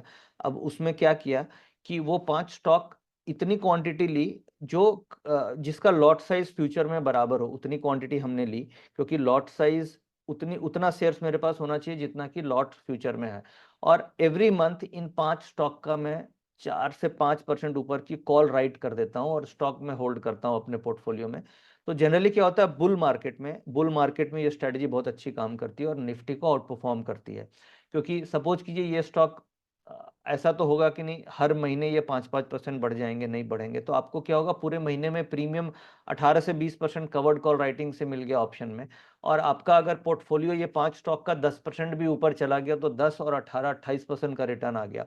अगर ओवरऑल ये स्टॉक्स गिर गए आपके तो 18% प्रीमियम आपको नीचे का प्रोटेक्शन देती है। तो ये बेसिकली कवर्ड कॉल राइटिंग बहुत अच्छी स्ट्रेटजी मानी जाती है पोर्टफोलियो के अगेंस्ट कॉल राइट करने के लिए, बट इसमें कैपिटल की रिक्वायरमेंट ज़्यादा होती है, क्योंकि आपको स्टॉक्स खरीदना पड़ता है जिसकी क्वांटिटी ज़्यादा होनी चाहिए, और उसके अगेंस्ट में कॉल राइट करने के लिए भी मार्जिन चाहिए होता है। तो ये बहुत फेवरेट स्ट्रेटजी है जो म्यूचुअल फंड्स करते हैं, क्योंकि उनके पास स्टॉक्स हाथ में होते हैं और वो कॉल राइट करते हैं। तो अल्फा जनरेट करने के लिए कवर्ड कॉल राइटिंग यूज किया जाता है, और जिसे हम इनकम स्ट्रेटजीज बोलते हैं, और ये मोस्ट पॉपुलर स्ट्रेटजीज मानी जाती है। एक एक ये भी बहुत अच्छी स्ट्रेटजीज है, कैश सिक्योर्ड पुट्स। अब ये कैश सिक्योर्ड पुट्स क्या होता है, सपोज कीजिए कि कोई स्टॉक है जिसका प्राइस अभी चल रहा है, मान लीजिए 1200 रुपया, फॉर एग्जाम्पल 1200 रुपये का प्राइस चल रहा है, और मुझे ऐसा लगता है कि नहीं वो मुझे 1100 आ जाएगा तो मैं खरीद लूंगा। यानी कि 1200 प्राइस चल रहा है, 1200 के रेट पे मुझे समझ में नहीं आ रहा है खरीदना, बट मुझे ऐसा लगता है कि 1100 आएगा तो मैं स्टॉक को पक्का ले लूंगा, छोड़ूंगा नहीं, मेरे और इन्वेस्ट करने का ऑब्जेक्टिव है। तो मैं क्या करूंगा, 1100 की पुट ऑप्शन बेच दूंगा। 1100 की पुट ऑप्शन बेच दी आपने। अब उसका प्रीमियम आपको स्टार्टिंग ऑफ द मंथ में सपोज कीजिए जो भी मिलेगा, आपके जो आपका अगर आप स्टॉक लेते हैं तो जो आपकी कैपिटल पे आपको हो सकता है 2%, 1.5%, 2% का प्रीमियम मिल जाए। अब सपोज कीजिए 1100 आ गई, वो स्टॉक 1200 से गिर के 1100 आ गया, तो पुट का प्राइस बढ़ेगा जरूर, बट आपको वो स्टॉक 100 रुपया नीचे मिल रहा है, यानी आपके बाइंग प्राइस पे स्टॉक आ गया। और सपोज कीजिए अगर वो ऊपर चला गया, स्टॉक नहीं आया आपके 1100 के आसपास, तो आपको पुट का प्रीमियम मिल जाएगा। तो ऐसे क्या कर सकते हैं आप, कोई जो स्टॉक आप लेना चाहते हैं, और ये स्ट्रेटजी कई इन्वेस्टर्स करते हैं कि उनको अगर कोई स्टॉक लेना है और उनको वो जो करंट प्राइस है वो लग रहा है कि नहीं ये कॉस्टली है, यहाँ पे मैं रुक करके लूंगा या इस प्राइस पे लूंगा, तो जिस प्राइस पे वो लेना चाहते हैं उस प्राइस की पुट आप राइट कर सकते हैं, और अगर उस रेट पे आता है तो आप अपना स्टॉक खरीद लीजिए, नहीं तो अगर ऊपर चला गया तो आपको पुट के प्रीमियम पूरे मिल जाते हैं। तो इसे हम कैश सिक्योर्ड पुट्स बोलते हैं, और ये भी काफी कॉमन और यूजफुल स्ट्रेटजीज है, जो एक इन्वेस्टर के पॉइंट ऑफ व्यू से ये काफी अच्छी स्ट्रेटजीज है। ट्रेडर पॉइंट ऑफ व्यू से इनकम स्ट्रेटजी में हम लोग कैलेंडर टाइम स्प्रेड करते हैं। कैलेंडर टाइम का मतलब हो गया कि कैलेंडर यानी कि 1 वीक से 2 वीक के बीच में, और टाइम वैल्यू खाने की कोशिश करते हैं। जैसे सपोज कीजिए अभी आपने देखा कि 24,500 की जो कॉल ऑप्शन है वो ओवर प्राइज्ड है। वो 24,500 की कॉल ऑप्शन 97 रुपीज आज बंद हुई है, और अगले वीक वाली में टाइम डिके कम होगा, क्योंकि इवेंट है, फ्राइडे को आरबीआई की पॉलिसी है, तो उसका टाइम डिके कम होगा और उसमें वॉलिटिलिटी बढ़ेगी, अभी उसका प्राइस बढ़ सकता है। तो हम क्या कर सकते हैं कैलेंडर टाइम स्प्रेड में, कि हम करंट वीक की जो कल एक्सपायरी है इसकी 24,500 की कॉल ऑप्शन हम बेच देंगे, 24,500 की हम इसकी कॉल ऑप्शन बेच देंगे, और अगले वीक वाली हम 24,500 की कॉल ऑप्शन खरीद लेंगे। तो ये कैलेंडर टाइम स्प्रेड हो गया, जिसे हम डायगोनल स्प्रेड बोलते हैं, ये बिल्कुल डायगोनल स्प्रेड हो गई, इसे हम कैलेंडर टाइम स्प्रेड बोलते हैं। इसमें ऑब्जेक्टिव बेसिकली हमारा ये होता है कि करंट वीक का टाइम वैल्यू डीके हमें खाना है, करंट वीक की ओवर प्राइसिंग हमें कैप्चर करनी है, और उसे हेजिंग के लिए हम अगले वीक को हम बाइंग कर रहे हैं। तो करंट वीक का जो प्रीमियम है वो डीके का फायदा मिलेगा हमें, एक तो ओवर प्राइस्ड है वो भी खत्म होगी, उसका भी फायदा मिलेगा, और अगले वीक में जैसे इवेंट है तो फ्राइडे तक प्रीमियम नहीं टूटेगा। तो इसका जो डिफरेंस है, इसमें अगर आप ये स्ट्रेटजी करते हैं तो आपको इवेंट के समय अब इसमें 20, 25, 30 रुपए का डिफरेंशियल प्रीमियम आपको मिल सकता है। अब सपोज कीजिए कल मार्केट 24,500 पे ही एक्सपायरी हो गई, फॉर एग्जांपल ऐसा होता है, तो ये 97 रुपीज पूरा प्रीमियम खत्म हो जाएगा और अगले वीक वाली में प्रीमियम डीके आपको इतना ज्यादा नहीं होगा, उसकी प्रीमियम बनी रहेगी, तो आपको 60-70 रुपए का प्रीमियम का प्रॉफिट मिल सकता है। कैलेंडर टाइम स्प्रेड अगर हम करते हैं, यानी कि हम 24,500 की कॉल ऑप्शन बेच दी करंट वीक वाली और अगले वीक वाली हम 24,500 की कॉल ऑप्शन खरीद लेते हैं, तो इसे हम बोलते हैं कैलेंडर टाइम स्प्रेड, जिसका ऑब्जेक्टिव हमें टाइम वैल्यू से इनकम कमाना है। और एक होता है नेकेड ऑप्शन सेलिंग, जो डायरेक्शनल हो गई, बेसिकली आप कॉल ऑप्शन या पुट ऑप्शन भी बेच सकते हैं, बट ऑब्जेक्टिव है कि आपको टाइम वैल्यू कैप्चर करना है। तो ये कुछ इनकम स्ट्रेटजीज है जो कॉमनली यूज्ड है, जो मैंने अपने प्रैक्टिकल लाइफ में यूज की है। तो ये स्ट्रेटजीज, और इसके बाद हम डायरेक्शनल स्ट्रेटजी है जो हम लोग डेली यूज करते हैं, एवरीडे हम लोग ट्रेड करते हैं। डायरेक्शनल स्ट्रेटजीज में हम क्या क्या करते हैं ये आप देख रहे हैं कि डायरेक्शनल स्ट्रेटजीज में हम लोग जनरली लॉन्ग कॉल यानी कॉल खरीदना, long put, bull call spread, beer put spread, ये 4 स्ट्रेटजी हम फ्रीक्वेंटली अपने प्रीमियम टेलीग्राम चैनल में यूज करते हैं, जिसमें से अगर आप टीवी वगैरह पे देखेंगे तो हमें लॉन्ग कॉल और लॉन्ग पुट यानी कॉल खरीदना या पुट खरीदना, ये सिंपलेस्ट स्ट्रेटजी ज़्यादातर हम लोग यूज़ करते हैं, क्योंकि जो व्यूअर्स हैं या जो यूज़र्स हैं उनको ये स्ट्रेटजी सबसे ज़्यादा पसंद आती है। तो हमारा फोकस ये होता है कि जो क्लाइंट्स को सबसे ज़्यादा पसंद आए उसी स्ट्रेटजी पे फोकस किया जाए, बट ये रिस्की भी सबसे ज़्यादा नेकेड ऑप्शन ही होती है। फिर बुल कॉल स्प्रेड और बियर पुट स्प्रेड, ये हेज स्ट्रेटजी होती है, इसमें रिस्क भी कम होता है और रिवार्ड्स भी लिमिटेड होते हैं। और ये शॉर्ट पुट या शॉर्ट कॉल, इसके लिए आपको कैपिटल ज़्यादा चाहिए। ये डायरेक्शनल स्ट्रेटजी, अगर आप कॉल पुट राइट करके चल रहे हैं तो इसमें कैपिटल की रिक्वायरमेंट ज़्यादा होती है और रिस्क मैनेजमेंट भी हमें आना चाहिए। तो नॉर्मली डायरेक्शनल में हम लोग ये 4 स्ट्रेटजीज पे ज़्यादा फोकस करते हैं।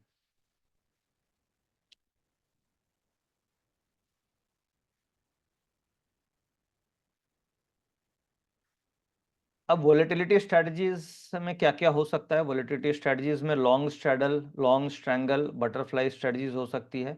अब ये नया आप सुन रहे होंगे, स्ट्रैप्स होते हैं और स्ट्रिप्स होती हैं। ये बेसिकली क्या होती है, जब आपको लग रहा है मार्केट में वोलेटिलिटी आने वाली है, बड़ा मूव आने वाला है, जैसे इलेक्शन है या कुछ इवेंट आने वाला है, और एक होता है उसमें व्यू बनता है तेजी या मंदी। जैसे क्या स्ट्रैडल स्ट्रैंगल में तो क्या है, हम कॉल पुट दोनों खरीद लेते हैं बराबर बराबर। अब जैसे लॉन्ग स्ट्रैडल में क्या करते हैं, जैसे 24,500 चल रही है तो 24,500 की कॉल भी खरीद ली, 24,500 की पुट भी खरीद ली। बट स्ट्रैप में क्या करते हैं कि अगर थोड़ा व्यू बनाते हैं उसमें कि डायरेक्शनल क्या आ सकता है, तो जैसे इसमें 2 कॉल खरीद ली एट द मनी और 1 पुट खरीद ली, बट ये काफ़ी रिस्की भी हो सकती है क्योंकि इसमें टाइम वैल्यू ज़्यादा देते हैं। बट ये बेसिकली वॉलेटिलिटी स्ट्रेटजी है, जब आपको लग रहा है मार्केट में बहुत ज़्यादा मूवमेंट, शार्प मूवमेंट आ सकती है, तो बेसिकली 2 कॉल खरीद ली, 1 पुट खरीद ली। तो बेसिकली अगर रिवर्स भी चला गया मार्केट तो क्या होगा कि कॉल में दोनों कॉल मिला करके भी आपका उतना नुकसान नहीं होगा जितना कि 1 पुट से प्रॉफिट आ जाएगा। और अगर आपके फेवर में चली गई और 2 कॉल आपके हाथ में है तो आपको प्रॉफिट बहुत बड़ा मिल सकता है। तो ये बेसिकली उस समय लिया जाता है जब कुछ बड़ा इवेंट है और मूवमेंट आना ही आना है उस इवेंट को लेकर के, तो उस सिचुएशन में हम स्ट्रैडल से बेटर होता है कि हम डायरेक्शनल ट्रेड लेते हैं और स्ट्रैप या स्ट्रिप करते हैं। स्ट्रिप में क्या होता है, हम 1 कॉल लेते हैं और व्यू बियरिश बनाते हैं और 2 पुट लेते हैं, इसमें 2 पुट लेते हैं, ताकि अगर मार्केट नीचे गई, मेरे डायरेक्शन में गई तो बहुत पैसा मिलेगा, और अगर मेरे अगेंस्ट चली गई तो मुझे उस केस में कम पैसा मिलेगा। एक जी बिजनेस का इंटरव्यू है, मैं वो दे लूँ, sorry for the interruption. Hello. Nitin sir, good evening, Zee business से बात करें सर? हाँ जी सर, कनेक्टेड है, स्वाति की बात करेंगे। थैंक यू जी।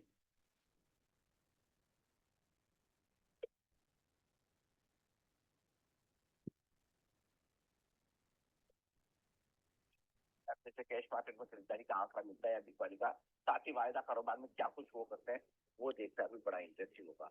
तीसरा बड़ा ट्रिगर होगा वीकली एक्सपायरी का। जी हाँ, निफ्टी की वीकली एक्सपायरी है और उस लिहाज से भी पोजिशनिंग बेहद अहम होगी। चौथा बड़ा ट्रिगर है परसों आने वाली पॉलिसी का। इस बार पॉलिसी से पहले जिस तरह से बैंक निफ्टी तेजी की लीडरशिप ले रहा है, उम्मीदें बढ़ रही है सीआरआर तक की, और वो काफी इंपॉर्टेंट होगी कल के सेशन के लिए। ऐसे में सपोर्ट का है 24,275, 24,375 कल के लिए मजबूत सपोर्ट का काम करेगा, और ऊपरी स्तरों पर एक बार 24,500 को पार करके निफ्टी दिखा तो 24,000 575 से 24,675 तक जाने की कोशिश निफ्टी की जरूर होगी। बैंक निफ्टी में 53,300 के करीब की क्लोजिंग बहुत ही कॉन्फिडेंट और बढ़िया क्लोजिंग है, लेकिन सपोर्ट जो है बैंक निफ्टी पर थोड़ा दूर है। 52,800 से लेकर 53,000 ये बैंक के लिए मजबूत सपोर्ट का काम करेगा। और दूसरी स्थान पर 53,775 से लेकर 53,975 तक जाने की कोशिश बैंक निफ्टी की हो सकती है परसों पॉलिसी तक। उसके बाद देखेंगे कि आरबीआई अपनी पॉलिसी में क्या कुछ रहता है, क्या कुछ करता है। ओवरऑल स्मूथ माहौल सेट है। Mid cap small cap share लगातार 9 दिन तेजी में है, इंडेक्स हरे निशान में बंद हो रहा है। अब रोज तो हो नहीं सकते, लेकिन फिर भी कई सारे स्टॉक्स ऐसे हैं जहां पर एक्शन भरपूर है, और अगर दिन के दौरान कोई भी टिप मिलती है तो सपोर्ट लेवल के आसपास दिग्गजों में निफ्टी बैंक निफ्टी जैसे इंडेक्स में और मिड कैप स्मॉल कैप शेयरों में अब भी खरीदारी के ही मौके नजर आ रहे हैं इस बाजार में। और आइए अब देखते हैं कल के लिए ऑप्शन।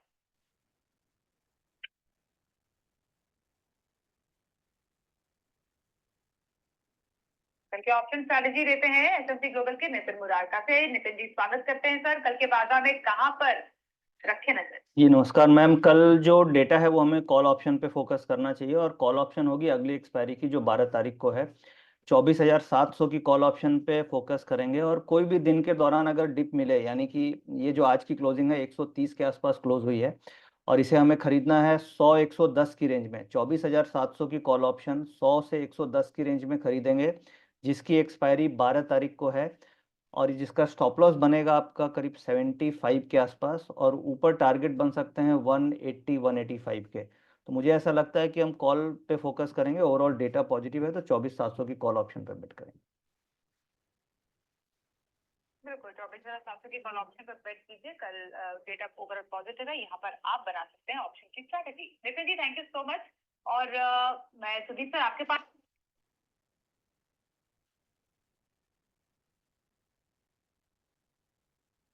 तो हम लोग बात कर रहे थे स्ट्रैटेजीज की, वॉलेटिलिटी स्ट्रैटेजीज के बारे में अभी हम लोगों ने समझा। अब हम चलते हैं आगे साइडवेज स्ट्रैटेजीज। साइडवेज स्ट्रैटेजीज में ratio spreads, short straddle, strangles और लॉन्ग बटरफ्लाई स्ट्रैटेजीज होती है।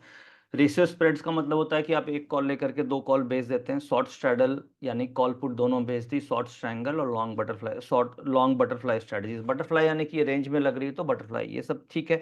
चलो अब हम फटाफट डेल्टा में आते हैं। जो एक इम्पॉर्टेंट चीज़ है कि हमें स्ट्राइक सिलेक्शन कैसे करनी चाहिए, और किस बेसिस पे हमें वोलेटाइल मार्केट है तो कौन से स्ट्राइक लेनी चाहिए, और लेस वोलेटाइल मार्केट है तो क्या स्ट्राइक लेनी चाहिए। ये बहुत इंपॉर्टेंट है, और सभी को हम लोगों को दिक्कत आती है स्ट्राइक सिलेक्शन में। तो इसके लिए हम कुछ एग्जाम्पल से समझने की कोशिश करते हैं इसको।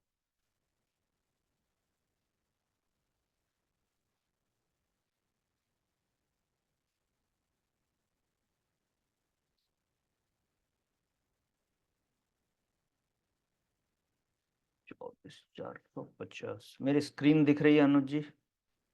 यस सर, दिख रही है सर। ओके ठीक है। अभी देखिए, जो सबसे इम्पोर्टेंट हम लोगों को जानना चाहिए वो डेल्टा के बारे में जानना चाहिए। ऑप्शंस के ग्रीक्स होते हैं, ऑप्शन में ग्रीक्स में डेल्टा होता है, थीटा होता है जो टाइम वैल्यू बताता है, वेगा होता है जो वॉलेटिलिटी बताती है, और एक रेहो होता है जो रेलेवेंट नहीं है।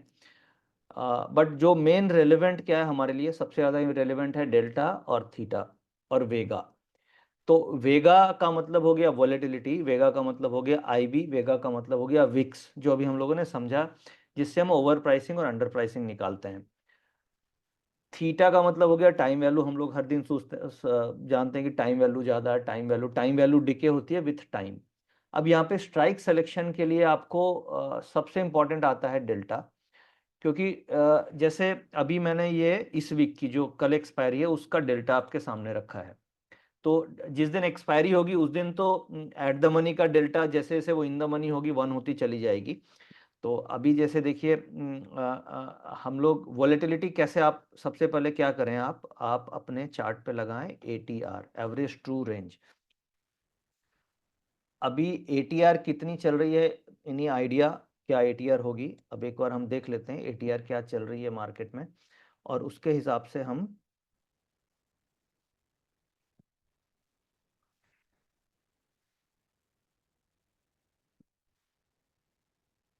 चार्ट्स में हम आते हैं और हम ये देखिए, मैंने अभी निफ्टी का ये ग्राफ खोला आपके सामने और आज निफ्टी काफ़ी वॉलेटाइल थी। और सबसे पहले आप नीचे देख रहे होंगे एक लाइन ATR आ रही है, ये हर 15 मिनट्स का चार्ट है। ये जो ग्राफ आप देख पा रहे हैं ये 15-15 मिनट का ग्राफ है, एक एक कैंडल आपको 15 मिनट्स की दिख रही है।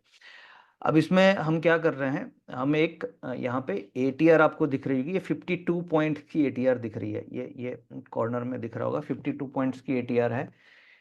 ATR का मतलब हो गया एवरेज ट्रू रेंज। अनुज जी दिख रहा है ये चार्ट्स? हाँ जी सर, दिख रहा है सर चार्ट। तो ये ATR, ये देखिए यहाँ पे 52 पॉइंट्स की, कोई भी अगर आप टेक्निकल सॉफ्टवेयर यूज करते हैं तो वहाँ पे ATR यूज कर सकते हैं, एवरेज ट्रू रेंज। यानी कि एक कैंडल अगर ये एवरेज लेंगे तो ये बेसिकली हर कैंडल में, ये जो मैं यूज कर रहा हूँ ये 6 पीरियड ATR यूज कर रहा हूँ, प्रीवियस 6 पीरियड में ATR क्या हुआ है, यानी कि प्रीवियस 6 कैंडल्स का ATR अगर आप देखेंगे तो ये करीब 50 से 60 पॉइंट है। यानी एक कैंडल में मिनिमम 50 से 60 पॉइंट का मूवमेंट मार्केट दे रही है। ठीक है, ये मिनिमम 50 to 60 पॉइंट। अगर आप देखेंगे यहाँ पे 12 बजे के आसपास ATR की वैल्यू और ज़्यादा थी, 60-70 पॉइंट्स थी। अब इसके बेसिस पे आप स्टॉप लॉस निकालिए कि अगर मेरा से एवरेज ATR 60 पॉइंट का है, 60 पॉइंट का ATR यानी एक कैंडल में 60 पॉइंट की मूवमेंट है, और अगर मैं 0.5 डेल्टा को ट्रेड करूंगा तो 30 पॉइंट का स्टॉप लॉस अगर मैं रखता हूं तो मेरा, क्योंकि डेल्टा का मतलब क्या होता है, डेल्टा का मतलब होता है कि निफ्टी के 1 पॉइंट मूवमेंट करने से आपकी कॉल कितनी मूव करेगी। निफ्टी अगर 1 पॉइंट मूव करेगी तो कॉल एट द मनी का अगर 0.5 डेल्टा है तो 50 पैसे से ऊपर जाएगी और 50 पैसे से नीचे जाएगी। अब सपोज कीजिए मेरा ATR अगर 60 है, तो यानी कि अगर मैं एट द मनी में ट्रेड करूंगा तो मेरा 30 पॉइंट का स्टॉप लॉस एक कैंडल के अप या डाउन से, अगले कैंडल में क्या तो मुझे 30 पॉइंट मिलेगा या अगले कैंडल में क्या तो मुझे 30 पॉइंट लगेंगे 15 मिनट में। तो ये एक काफी वाइल्ड मूवमेंट हो सकती है, यानी कि स्टॉप लॉस वो हो सकता है हम अफोर्ड नहीं कर पाए, या वो स्टॉप लॉस में पैनिक क्रिएट हो सकता है, क्योंकि हर 15 मिनट में हो सकता है मूवमेंट। जैसे आप यहाँ पे देखिए, ये नीचे से बाउंस आया, फिर अगले 15 मिनट में ये 70-80 पॉइंट का मूव है, फिर ये बाउंस आ गया इस तरीके से। तो अब हमें ये देखना होगा कि अगर हम सपोज 25 पॉइंट के स्टॉप लॉस पे ट्रेड करना चाहते हैं फॉर एग्जांपल, तो हम वैसे स्ट्राइक सेलेक्ट करें जिसमें कम से कम 2 ATR, यानी 2 ATR तक हम बर्दाश्त कर सकें, यानी 50 यानी 100 पॉइंट का फॉल आप 2 ATR तक अपने आप को संभाल सकें मार्केट के इस वॉलेटिलिटी में, क्योंकि आप डेटा के बेसिस पे ट्रेड कर रहे हैं। और अगर डेटा पॉजिटिव है तो आप कॉल ऑप्शन में ट्रेड कर रहे होंगे, और डेटा अगर नेगेटिव होगा तो आप पुट ऑप्शन में ट्रेड कर रहे होंगे। तो मार्केट डेटा के अगेंस्ट, अगर सपोज हम कॉल ट्रेड कर रहे हैं तो डेटा के अगेंस्ट में 2 ATR जाना बहुत टफ है। यानी जो भी ATR चल रही है 50 चल रही है तो इंटू 2 यानी 100 पॉइंट रिवर्स जाना डेटा के अगेंस्ट में काफी मुश्किल है। अगर जा रही है इसका मतलब है कि वो ट्रेड गलत हो गया, वो रॉन्ग ट्रेड हो गया। यानी कि हमें ये इस तरीके से स्ट्राइक सेलेक्ट करनी है कि हम डबल ATR तक मार्केट में अपनी पिच से नहीं हटे और बने रहें, इस तरीके से हमें स्ट्राइक सेलेक्ट करनी है। तो उसके लिए हमें क्या करना होगा, तो हमें एक तो ये ATR देखना है कि क्या ATR चल रहा है मार्केट का।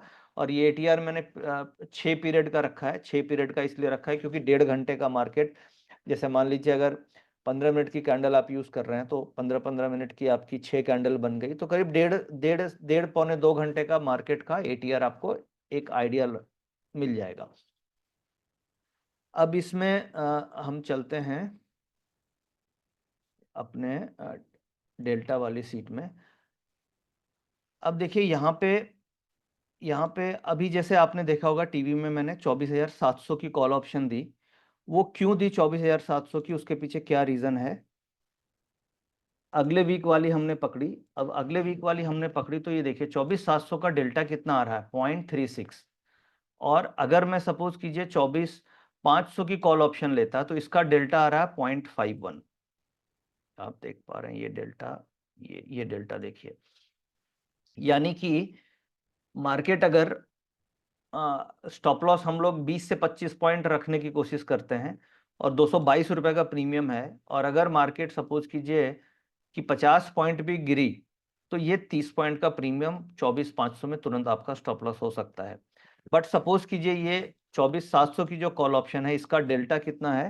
इसका डेल्टा है 0.36। ये देखिए 0.36 है, यानी कि 1 रुपया मार्केट के मूवमेंट में 0.36 का प्राइस अप डाउन होगा।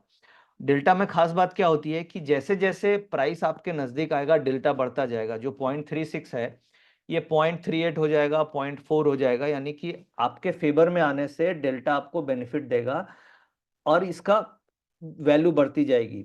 और आपके अगेंस्ट जाएगी तो डेल्टा की वैल्यू कम होती जाएगी, यानी अगर मार्केट गिरेगी तो डेल्टा 0.33, 0.30, 0.25 इस तरीके से हो जाएगी। तो डेल्टा आपको फेवर देता है। अगर आपके तरफ आता है तो डेल्टा बढ़ती जाती है और आपके अगेंस्ट जाता है तो डेल्टा की वैल्यू घटती है।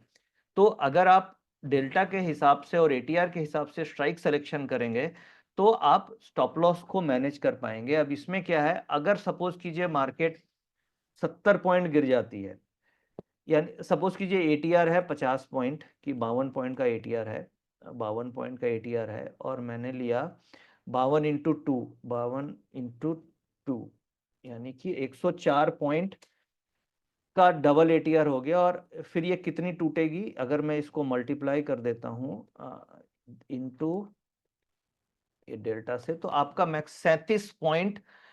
अगर 104 पॉइंट निफ्टी गिरी तो ये अभी करंट डेल्टा के हिसाब से 37 पॉइंट गिरनी चाहिए, बट मार्केट गिरेगी तो डेल्टा भी कम हो जाएगा, तो ये करीब 30 पॉइंट के आसपास का ये गिरेगा on the basis of delta. Theta अलग फैक्टर हो गया। तो ये बेसिकली इसमें हम कोशिश ये करते हैं कि मार्केट जब बहुत ज्यादा वोलेटाइल हो उस केस में हम 0.3 से 0.35 डेल्टा के आसपास की स्ट्राइक सेलेक्ट करते हैं, और मार्केट में जब एटीआर कम होती है तो उस केस में हम ऐड द मनी 0.5 और या 0.45 के आसपास के डेल्टा के स्ट्राइक सिलेक्शन की कोशिश करते हैं। क्लियर हो गया कि हम डेल्टा किस क्यों इंपॉर्टेंट है और एटीआर को देख करके हम किस तरीके से स्ट्राइक सिलेक्शन कर सकते हैं।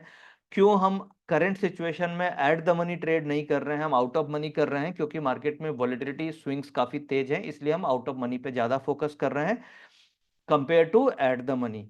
रीजन इज क्योंकि एटीआर ज्यादा है। अभी आप हर दिन की एटीआर देखेंगे तो हर दिन की एटीआर करीब 80-90 पॉइंट से ज्यादा आ रही है, 100 पॉइंट के आसपास की एटीआर आ रही है। और इंट्राडे की एटीआर आप देखेंगे तो हर कैंडल की नॉर्मल मूवमेंट 60 से 70 पॉइंट की हो रही है।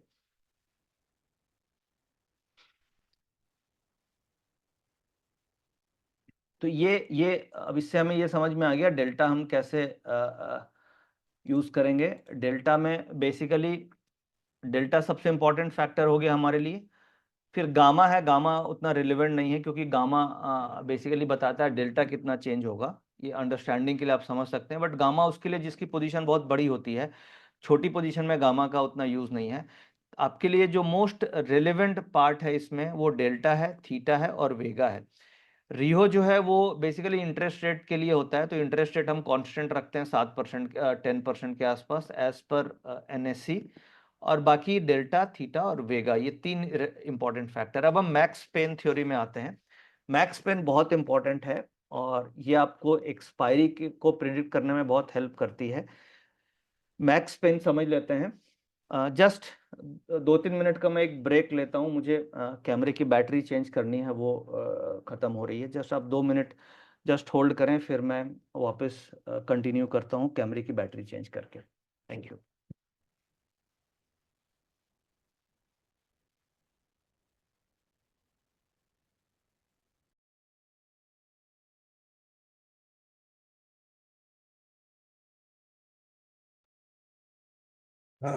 Good evening all. मैं अनुज भार्गव। एक्चुअली मैं इसीलिए सेशन में आया हूँ कि अभी बहुत सारी क्वेरीज इस बारे में आ रही हैं कि हमारे कौन कौन से ग्रुप्स हैं जो हमारे जेन्युइन ग्रुप्स हैं और कौन से फेक हैं।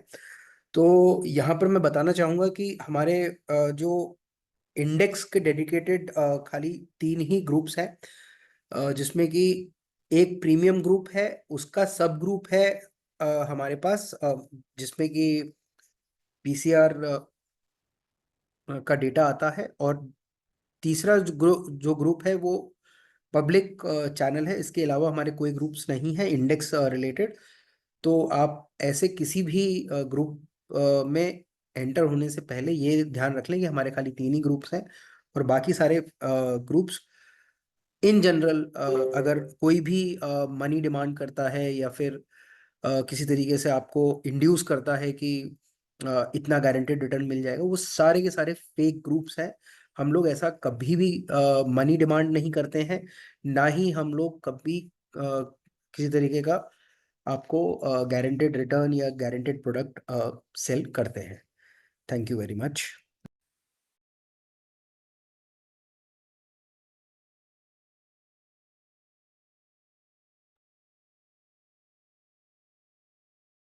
या sorry,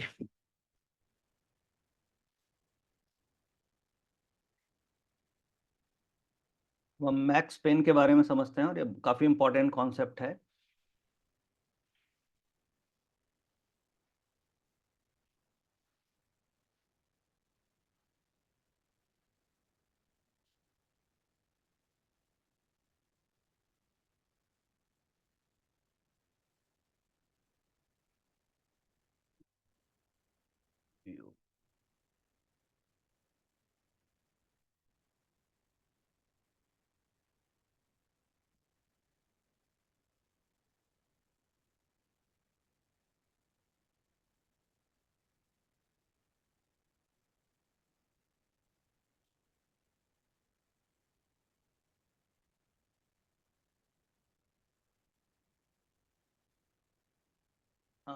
Rahul, screen sharing options please.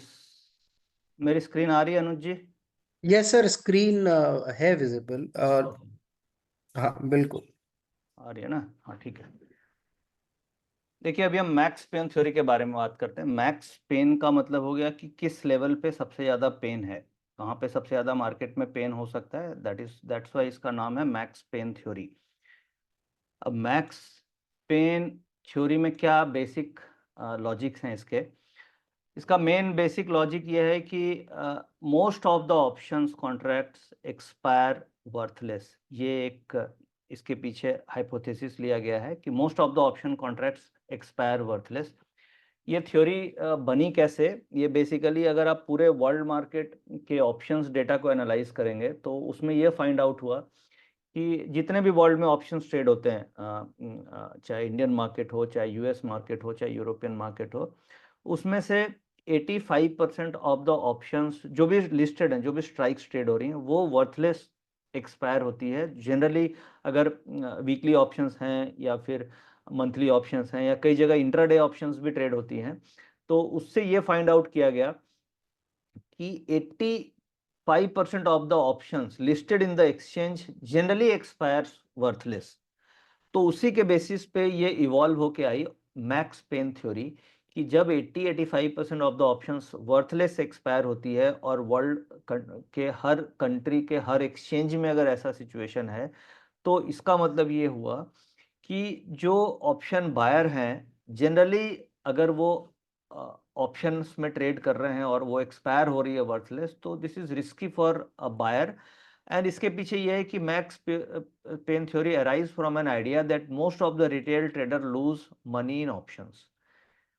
इस हाइपोथेसिस के ऊपर ये मैक्स पेन थ्योरी डेवलप की गई और इसमें ये पॉइंट, ये थ्योरी ये बताती है कि option trading that suggest that the price of underlying asset मतलब जो निफ्टी है, will gravitate towards the max pain point. यानी कि जो मैक्स पेन पॉइंट है उसके आसपास या उसके नजदीक आकर के वो घुस जाएगी एक्सपायरी वाले दिन।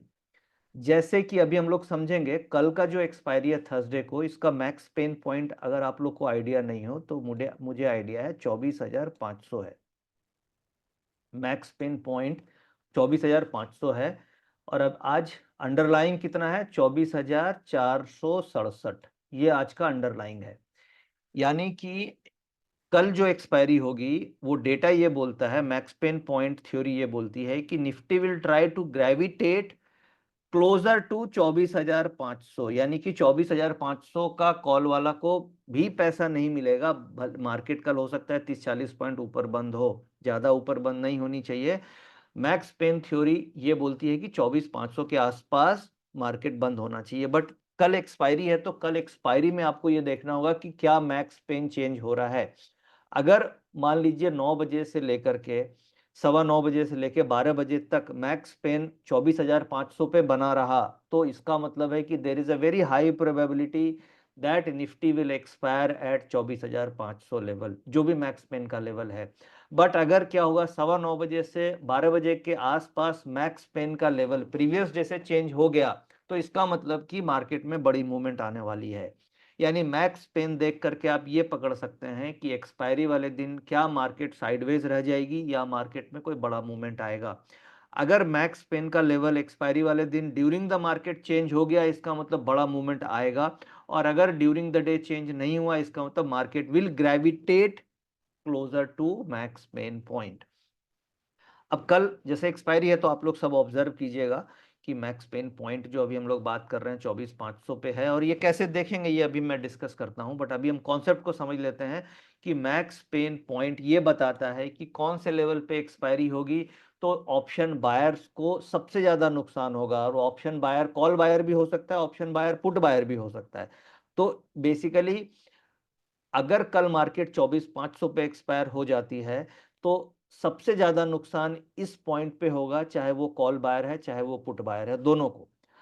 तो that is called a max pain point. तो आज की क्लोजिंग 24,467 है, तो कल एक्सपायरी के हिसाब से मार्केट ज्यादा से ज्यादा 24,500 तक जा सकती है। इसीलिए कल के दिन में कल की ऑप्शन ट्रेड करना आज के प्राइस पे रिस्की है। मुझे ऐसा लगता है कि कल मार्केट जब खुलेगी तो सारे के सारे ऑप्शंस के प्रीमियम नीचे खुलने चाहिए, कॉल भी हो या पुट भी हो।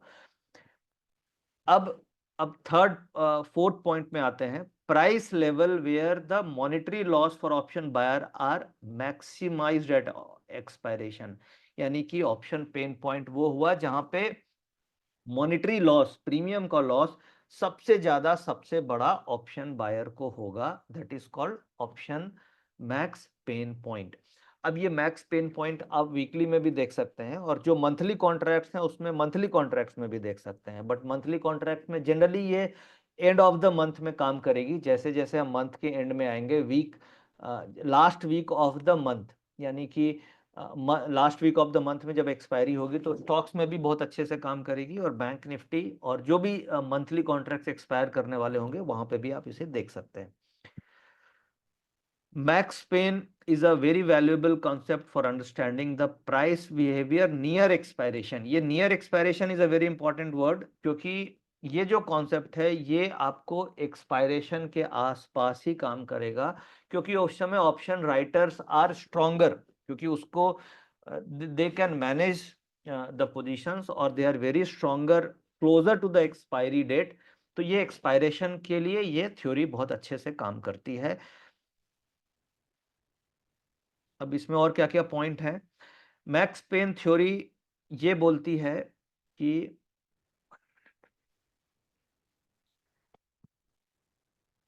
Gravitational pull towards the max pain, यानी कि जो भी मैक्स पेन लेवल है, सपोज कीजिए अभी 24,500 आ रहा है और स्पॉट लेवल चल रहा है 24,467, तो ग्रेविटेशनल पुल यानी कि ये पुल करेगी इसकी तरफ। और सपोज कीजिए मैक्स पेन लेवल होता 24,400 का, तो ये जो लेवल है ये इसकी तरफ पुश करने की कोशिश करती, यानी कि मार्केट ग्रेविटेशनल हो जाता है towards a max pain point. ये अगर सपोज अगर 24,500 है तो market will try to move up towards a max pain level, और मार्केट अगर नीचे है तो मैक्स पेन 24,400 की तरफ आने की कोशिश करता है। जनरली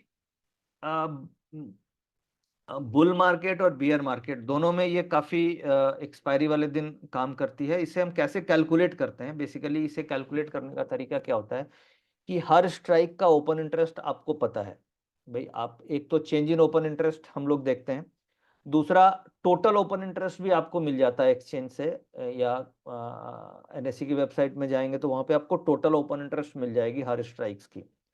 तो total outstanding open interest multiplied by जो क्लोजिंग प्राइस है, कॉल का भी निकाल लीजिए और पुट का भी निकाल लीजिए, for calculate the loss at each strike. मतलब आप ये मानो कि सारा का सारा प्रीमियम जीरो कर दो multiplied by total open interest, तो जिस लेवल पे हाईएस्ट लॉस आएगा that will be a max pain level. यानी कि call and put sum of losses across all the strikes, सारी स्ट्राइक्स का जो लॉसेस है उसको सम करें, identify the max pain level. चलो ये कैलकुलेशन में हम नहीं जाते हैं, ये एक बेसिक आइडिया आपको मैं दे रहा हूँ कि कैलकुलेशन ऐसे होती है कि हर स्ट्राइक्स का ओपन इंटरेस्ट जो भी है that is multiplied by the price, और सारा का सारा प्रीमियम को जीरो करके सम करके हम मैक्स पेन लेवल निकालते हैं। इसको देखना कैसे चाहिए, हम सिंपल वो समझते हैं कि इसकी इंटरप्रिटेशन क्या है और इसका यूज क्या है। तो यूज इसका, एक तो एक्सपायरी में आप स्ट्रेटजीज फॉर्मुलेट कर सकते हैं बहुत सारी मैक्स पेन को देख के। जैसे कि आपको ये आइडिया लग गया कि मैक्स पेन 24,500 पे है, तो आप एक तो बटरफ्लाई स्ट्रेटजीज कर सकते हैं एक्सपायरी वाले दिन कि अगर 24,500 पे है, इसका मतलब 24,500 के स्ट्राइक की बटरफ्लाई आप बना सकते हैं। यानी कल अगर मान लीजिए ऐसा लग रहा है कि मैक्स पेन 24,500 पे है, तो मैं क्या करूंगा, 24,400 की कॉल ऑप्शन लेकर के 24,500 की दो कॉल ऑप्शन बेच दी और उसके अगेंस्ट में 24,600 की कॉल ऑप्शन आपने ले ली, तो एक बटरफ्लाई बन गई 400, 500, 600 की, जो आपकी 20 से 25 रुपए में बन जाएगी। और अगर 24,500 पे एक्सपायरी हो गई तो आपको 60 से 70 रुपए का प्रॉफिट हो सकता है इसमें। तो max pain theory butterfly, long butterfly के लिए one of the best strategies होती है, one of the best tool है जिससे आप लॉन्ग बटरफ्लाई करते हैं उसमें एक्सपायरी वाले दिन प्रिडिक्ट करने के लिए। या फिर सपोज कीजिए अगर मैक्स पेन लेवल से नीचे चल रहा है तो मार्केट में बाउंस आ सकता है, ये भी आप मैक्स पेन थ्योरी को देख करके देख सकते हैं एक्सपायरी वाले दिन। ऑप्शन राइटर्स के लिए भी ये काफी अच्छा कॉन्सेप्ट है, क्योंकि अगर सपोज मैक्स पेन 24,500 पे आ रहा है और उससे नीचे मार्केट ट्रेड हो रही है और सपोज कीजिए पीसीआर का डेटा पॉजिटिव है, तो there is a very high probability कि मार्केट ऊपर जा सकती है, क्योंकि मैक्स पेन भी ऊपर है और पीसीआर का डेटा भी पॉजिटिव आ रहा है। तो आप उस केस में कॉल ऑप्शन भी खरीद सकते हैं या पुट ऑप्शन बेच के भी चल सकते हैं, या स्प्रेड स्ट्रेटजीज भी बना सकते हैं, बुल स्प्रेड्स उस केस में, या डिपेंडिंग ऑन कि बियर है या बुल है। तो इस तरीके से आप ये स्ट्रेटजीज को यूज कर सकते हैं। मैक्स पेन थ्योरी एप्लीकेबल कब है और कौन से सिचुएशन में हमें मैक्स पेन थ्योरी देखना चाहिए? Max pain theory low volatile market में ज्यादा अच्छी काम करेगी compare to high volatile market, क्योंकि लो वोलेटाइल मार्केट में ऑप्शन राइटर्स कंफर्टेबल होते हैं और वो मार्केट को मैनेज इजीली कर पाते हैं। बट जब मार्केट में इवेंट है या बहुत हाई वोलेटिलिटी है तो ऑप्शन पेन की जो एक्यूरेसी है वो थोड़ी कम हो सकती है, क्योंकि उस समय मार्केट के लेवल्स स्किप हो सकते हैं। तो ऑप्शन पेन की एक्यूरेसी लो वोलेटाइल मार्केट में ज़्यादा आती है compare to high volatile market. और लिक्विड ऑप्शंस होने चाहिए, जैसे आप मान लीजिए वैसे ऑप्शंस में चले जाएं जिसमें लिक्विडिटी नहीं है, तो उस केस में भी मैक्स पेन थ्योरी एक्यूरेट उसमें नहीं काम करेगी। जैसे रिलायंस, इन्फोसिस, टीसीएस, इनके ऑप्शंस बहुत लिक्विड हैं, बट कुछ ऐसे ऑप्शंस जिनकी लिक्विडिटी नहीं है, तो उस केस में आपको ये थ्योरी काम नहीं करेगी। ये predict price movement near expiration, ये जो थ्योरी है ये एक्सपायरी के आसपास, यानी जैसे कल एक्सपायरी है तो आज इसको देखना चाहिए, मंथली एक्सपायरी के एक वीक पहले देखना चाहिए, बट एक्सपायरी से बहुत पहले देखेंगे तो this theory will not work. और ये आपको सपोर्ट एंड रेसिस्टेंस फाइंड करने में भी हेल्प करती है। अब ये कैसे हेल्प करती है इसको हम चलिए समझते हैं, क्या क्या इसमें हमें देखना चाहिए, कैसे समझना चाहिए।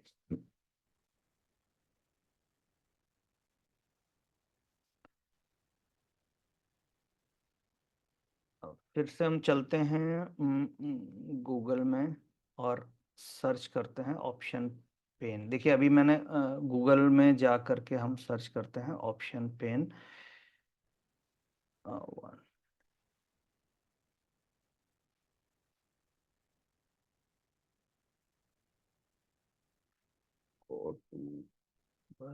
Nifty option pen, Nifty option pen, मैं इसलिए इस तरीके से जा रहा हूं ताकि आप लाइव इसको प्रैक्टिस कर सकें। अब ऑप्शन पेन आपको कई जगह मिलेगा, सेंसिबल में भी मिलेगा, निफ्टी सबसे फर्स्ट देखिए कौन सी वेबसाइट आई अपने पास, निफ्टी ट्रेडर आई, सेंसिबल भी है, इंट्राडे स्कैनर्स भी हैं, अब स्टॉक भी हैं। तो चलिए जो फर्स्ट है हम उसी में देखते हैं। ये ऑलरेडी मैं इसे देखता भी हूँ। अब ये देखिए ये खोला तो निफ्टी ऑप्शन पेन आपको दिख रहा होगा, ये लाइव मैक्स पेन, ये लाइव मैक्स पेन आ रहा है। और लाइव मैक्स पेन आप देख पा रहे हैं, मैक्स पेन कितने पे आ रहा है, 24,500 के लेवल पे आ रहा है, ये आप देख पा रहे हैं यहाँ पे मैक्स पेन आ रहा है 24,500 पे। ठीक है, 24,500 पे मैक्स पेन आ रहा है। इस लेवल के आसपास अगर एक्सपायरी होती है तो सबसे ज़्यादा नुकसान होगा। अब कल जो एक्सपायरी की सबसे हाईएस्ट प्रोबेबिलिटी होगी, कल 24,500 is the worst case scenario, और बेस्ट केस 24,550 हो सकता है बेस्ट केस, और नीचे 24,450 हो सकती है। ये सिनेरियो कल मोस्ट लाइकली, अगर यही ऑप्शन पेन कल होता है और ऑप्शन पेन के लेवल में कोई चेंजेस नहीं होते हैं, तो कल जो एक्सपायरी होनी चाहिए 24,450 से 24,550 के बीच में होनी चाहिए।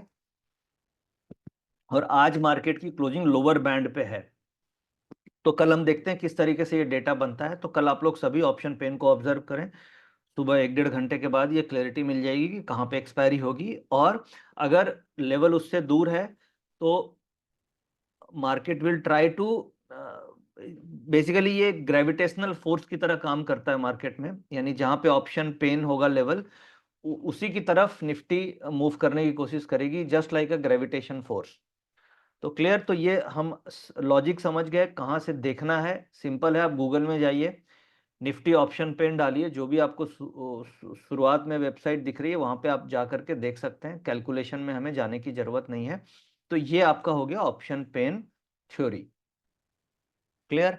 अब हम फटाफट चलते हैं कि एज अ ट्रेडर हमें क्या क्या लाइव मार्केट में देखना चाहिए और क्या इंपॉर्टेंट है जो हम लाइव मार्केट में हमें फोकस करना चाहिए।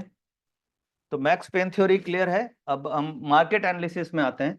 मार्केट एनालिसिस के लिए आपके पास, अब नेक्स्ट 15 मिनट्स में हम फिनिश करेंगे, फिर then we will move to the question answer. देखिए, एक तो अगर हम ऑप्शन ट्रेडिंग कर रहे हैं तो आपके पास ऑप्शन चेन का डेटा होना ही होना चाहिए। अगर आपके पास ऑप्शन चेन का डेटा नहीं है तो आपको ऑप्शन ट्रेडिंग नहीं करनी चाहिए, क्योंकि बिना ऑप्शन चेन का डेटा के आप ऑप्शन ट्रेड नहीं कर सकते। अगर गाड़ी में पंचर हो गया तो बिना हैमर के हम पंचर लगा ही नहीं सकते, गाड़ी निकलेगी कैसे? या पंचर लगाने के लिए अगर कोई इंस्ट्रूमेंट नहीं है तो आप गाड़ी का पंचर नहीं लगा सकते। अगर कोई भी ब्लड टेस्टिंग करानी है तो उसके लिए टेस्टिंग मशीन के बिना आप ब्लड सैंपल की टेस्टिंग नहीं कर सकते।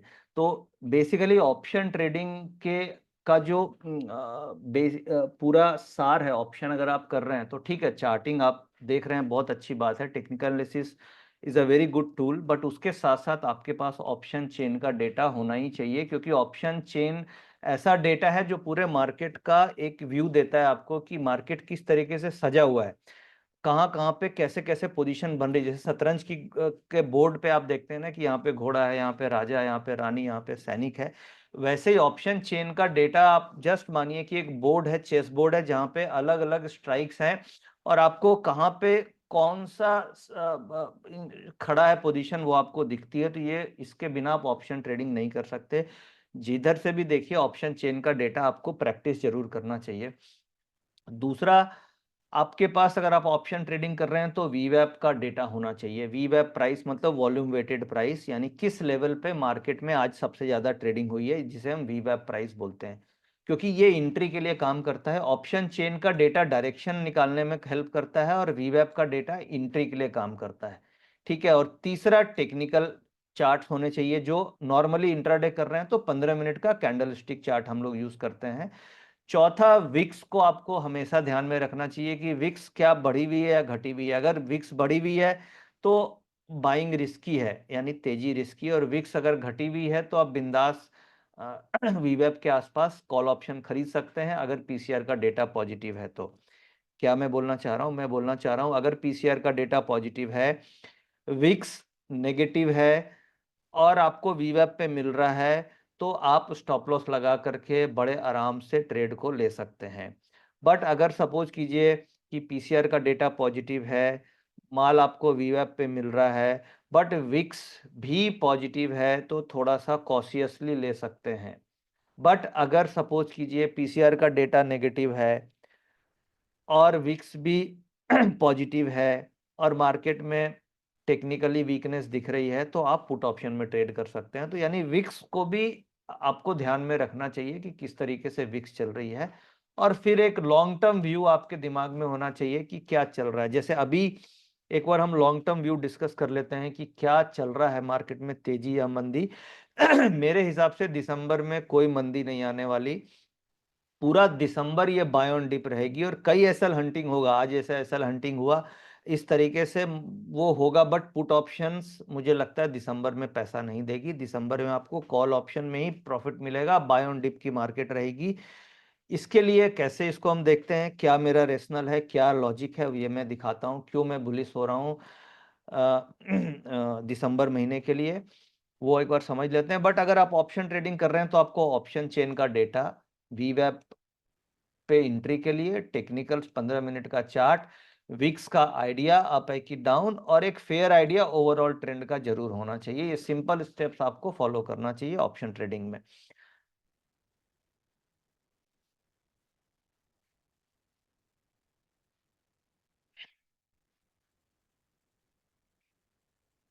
हम चार्ट्स में चलते हैं।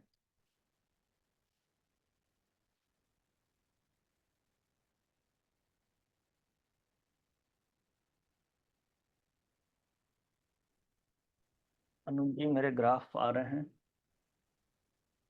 सर अभी आ रहे हैं सर, आ रहे हैं, आ गए? आ गया सर, चार्ट आ गया। ठीक है, अब देखिए ये वीकली चार्ट्स हैं आपके सामने। एक ये निफ्टी का दिख रहा है और एक ये निफ्टी है और ये है आपका बैंक निफ्टी, करेक्ट। अब एक सिंपल थ्योरी हम लोग फॉलो करते हैं कि प्रीवियस वीक, ये जो वीकली कैंडल है, एक एक कैंडल एक एक वीक की कैंडल है ये, और ये बैंक निफ्टी एक एक वीक की कैंडल है। ठीक है, इसमें बड़ा सिंपल थ्योरी फॉलो करते हैं कि अगर प्रीवियस वीक से हाई लो, प्रीवियस वीक का ये है हाई और ये है लो, अगर इस वीक का हाई के ऊपर है तो हमें हर हालत में मंदी खेलनी ही नहीं है, तेजी ही लेनी है। अब ये देखिए, ये इस वीक के हाई से ऊपर चल रहा है और लो से भी ऊपर चल रहा है, तो आपको तेजी खेलनी है। अब ये जो करंट वीक चल रहा है, जिसकी फ्राइडे को ये वीक खत्म होगा, तो ये प्रीवियस वीक है, इस वीक से हम ऊपर चल रहे हैं, तो ये तेजी का मार्केट है। ऐसे ही जब मंदी चल रही थी तो आप देखिए, ये वीक था, उसके बाद ये वीक था, फिर ये वीक था, तो हम मंदी खेल रहे थे हर दिन। ये वीक था, ये मंदी मंदी मंदी वाला वीक था, ये हर समय हम लोगों ने मंदी खेली। और अब हम हर दिन देख रहे हैं, आप कॉल ही खेल रहे हैं, हर दिन कॉल खेल रहे हैं, क्योंकि ये ओवरऑल वीकली में पॉजिटिव है।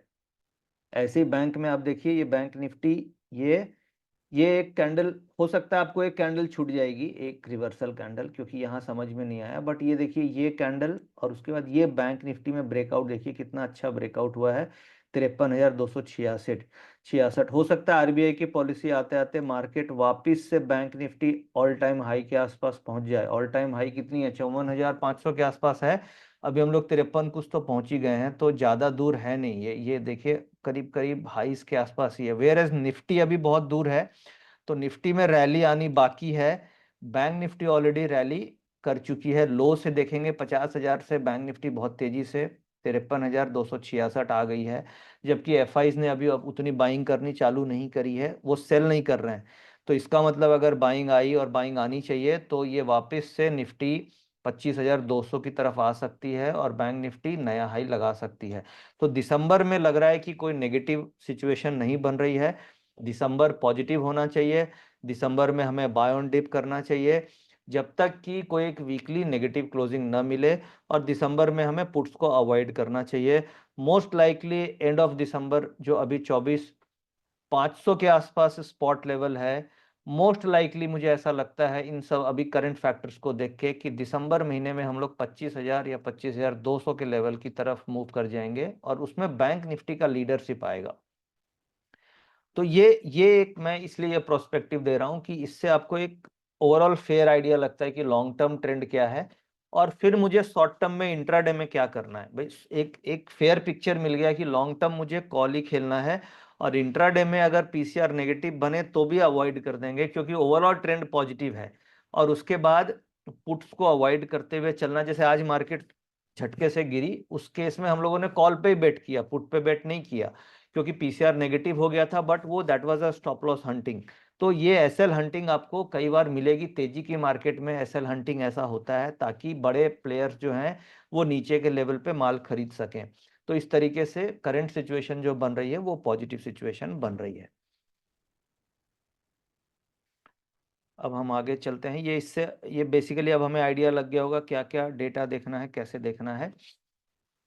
हम फटाफट वापस से प्रेजेंटेशन में आते हैं। तो ये अभी हमने ये देख लिया कि मार्केट एनालिसिस में क्या हम यूज करते हैं। मार्केट एनालिसिस में ऑप्शन चेन का डेटा, वीवैप का डेटा, टेक्निकल 15 मिनट का चार्ट, विक्स और वीकली लॉन्ग टर्म ट्रेंड, ये सब चीजें हम मार्केट। अब फैक्टर आता है साइकोलॉजी वाला कि क्या करें कि मेरी लाइव मार्केट में मैं पोजीशंस में बना रहूं। इसके लिए कुछ रूल्स, कुछ चीजें मुझे लाइफ एक्सपीरियंस से समझ में आई कि क्या करने से हम अपने साइकोलॉजी और फियर एंड ग्रीड को कंट्रोल कर सकते हैं।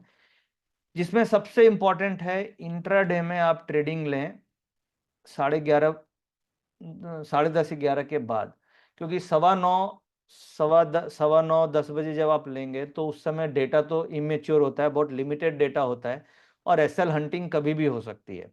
तो मेरे हिसाब से अगर आपको फियर एंड ग्रीड को कंट्रोल करके चलना है तो आपको ट्रेड 10:30 11 बजे के बाद ही लेना चाहिए। मार्केट को खोलना ही चाहिए 10:30 के बाद, क्योंकि जो सुबह की वॉलेटिलिटी होती है वो जस्ट सेक आउट वाली मूवमेंट आप देखिएगा कि 100 पॉइंट ऊपर नीचे होती है। तो अगर आपको साइकोलॉजी को कंट्रोल करना है तो सुबह 10:30 11 के बाद लेना चाहिए। ये मोस्ट इंपॉर्टेंट पॉइंट हो गया। दूसरा, आपको एंट्री जो है, दूसरा मोस्ट इंपॉर्टेंट पॉइंट है, मैंने अरेंज इससे सही ऑर्डर में नहीं किया। दूसरा मोस्ट इंपॉर्टेंट पॉइंट आपको वीवैप पे ही एंट्री करना चाहिए। अगर आप वीवैप से दूर लेंगे तो हमेशा डर बना रहेगा कि कहीं मार्केट गिर के वीवैप पे ना आ जाए। भाई डेटा पॉजिटिव है, आपने 11 बजे के बाद ट्रेड लिया, बट वीवैप से दूर लेंगे तो हमेशा जैसे मैं अगर वीवैप से दूर ट्रेड लेता हूं तो हमेशा डर लगा रहता है कि ये कहीं वीवैप पे ना आ जाए। वीवैप पे आ जाएगी तो मार्क टू मार्केट नेगेटिव चला जाएगा और वीवैप के आसपास तो वो एक फियर क्रिएट हो जाता है। तो जब आप वीवैप पे लेंगे तो आपको वो डर नहीं रहेगा, क्योंकि आप डेटा के साथ ले रहे हैं और आपने एंट्री वीवैप पे ली, यानी मार्केट के एवरेज पे ली जहां पे मार्केट का सबसे बड़ा वॉल्यूम है, तो आपको डर उतना नहीं लगेगा उस ट्रेड पे। तो मेरी अपनी ट्रेडिंग साइकोलॉजी में मुझे समझ में आया कि वीवैप के आसपास हम जितना क्लोज टू वीवैप लेंगे उतना मुझे ट्रेडिंग में डर कम लगेगा। हो सकता है कई बार आपका ट्रेड छूट जाए, बट उस केस में क्या है कि कई बार ऐसा भी होता है कि वीवैप के आसपास नहीं आ रही है, तो उस केस में हम क्या करते हैं कि रिएक्शन या रिट्रेसमेंट पे लेने की कोशिश करते हैं। यानी बढ़ती हुई मार्केट में नहीं, डेटा पॉजिटिव है, मार्केट ऊपर जा रही है, ऊपर जाके एक रिट्रेसमेंट मिला या एक रिएक्शन मिला नेगेटिव, एक ऐसे रिएक्शन मिलके फिर वापस पॉजिटिव रिएक्शन जब मिलता है तो वहां पे आप एंट्री करेंगे तो भी आपको फियर एंड ग्रीड थोड़ा कंट्रोल हो जाएगा, क्योंकि आप एक रिएक्शन के बाद डेटा में ले रहे हैं, बढ़ती हुई मार्केट में नहीं ले रहे हैं। क्योंकि ऑप्शन हम कभी भी बढ़ते हुए में नहीं लेना चाहिए, उसमें रिएक्शन में ही एंट्री करना चाहिए डेटा के डायरेक्शन में। तो सबसे पहले तो कोशिश करनी है कि वीवैप पे लें हम। अगर कहीं कभी कभी वीवैप पे नहीं मिल रही है, जनरली मिल जाता है वीवैप पे, अगर वीवैप पे नहीं मिल रहा है तो फिर आप रिएक्शन, कोई भी इमीडिएट रिएक्शन के बाद सेकेंड जब बाउंस रिएक्शन हो तो उस समय आप ले सकते हैं। फिर आपका और अगर फियर एंड ग्रीड को कंट्रोल करना है तो आप डेल्टा को देख करके ट्रेड लें। अब जैसे मान लीजिए रिसेंट सिचुएशन में मार्केट में वॉलेटिलिटी ज़्यादा है, तो मैं जनरली आप देख रहे हैं कि आउट ऑफ मनी में ट्रेड कर रहे हैं। 50-60 रुपये वाली कॉल ऑप्शन हम ट्रेड कर रहे हैं, जो बढ़ के करीब डबल भी हो रही है। ऐसा नहीं है कि 50-60 रुपये वाली कॉल नहीं चल रही है, क्योंकि वॉलेटिलिटी ज़्यादा है तो उसमें प्रीमियम भी ज़्यादा मिल रहा है, रिटर्न्स भी मिल रहे हैं। परसेंटेज रिटर्न देखिएगा तो उसमें एट द मनी से ज़्यादा हमें आउट ऑफ मनी में मिल रहा है। पॉइंट्स में हो सकता है कम मिल रहा हो, बट परसेंटेज रिटर्न आप देखिएगा तो आउट ऑफ मनी में आपको ज़्यादा प्रॉफिट मिल रहा है compare to at the money में।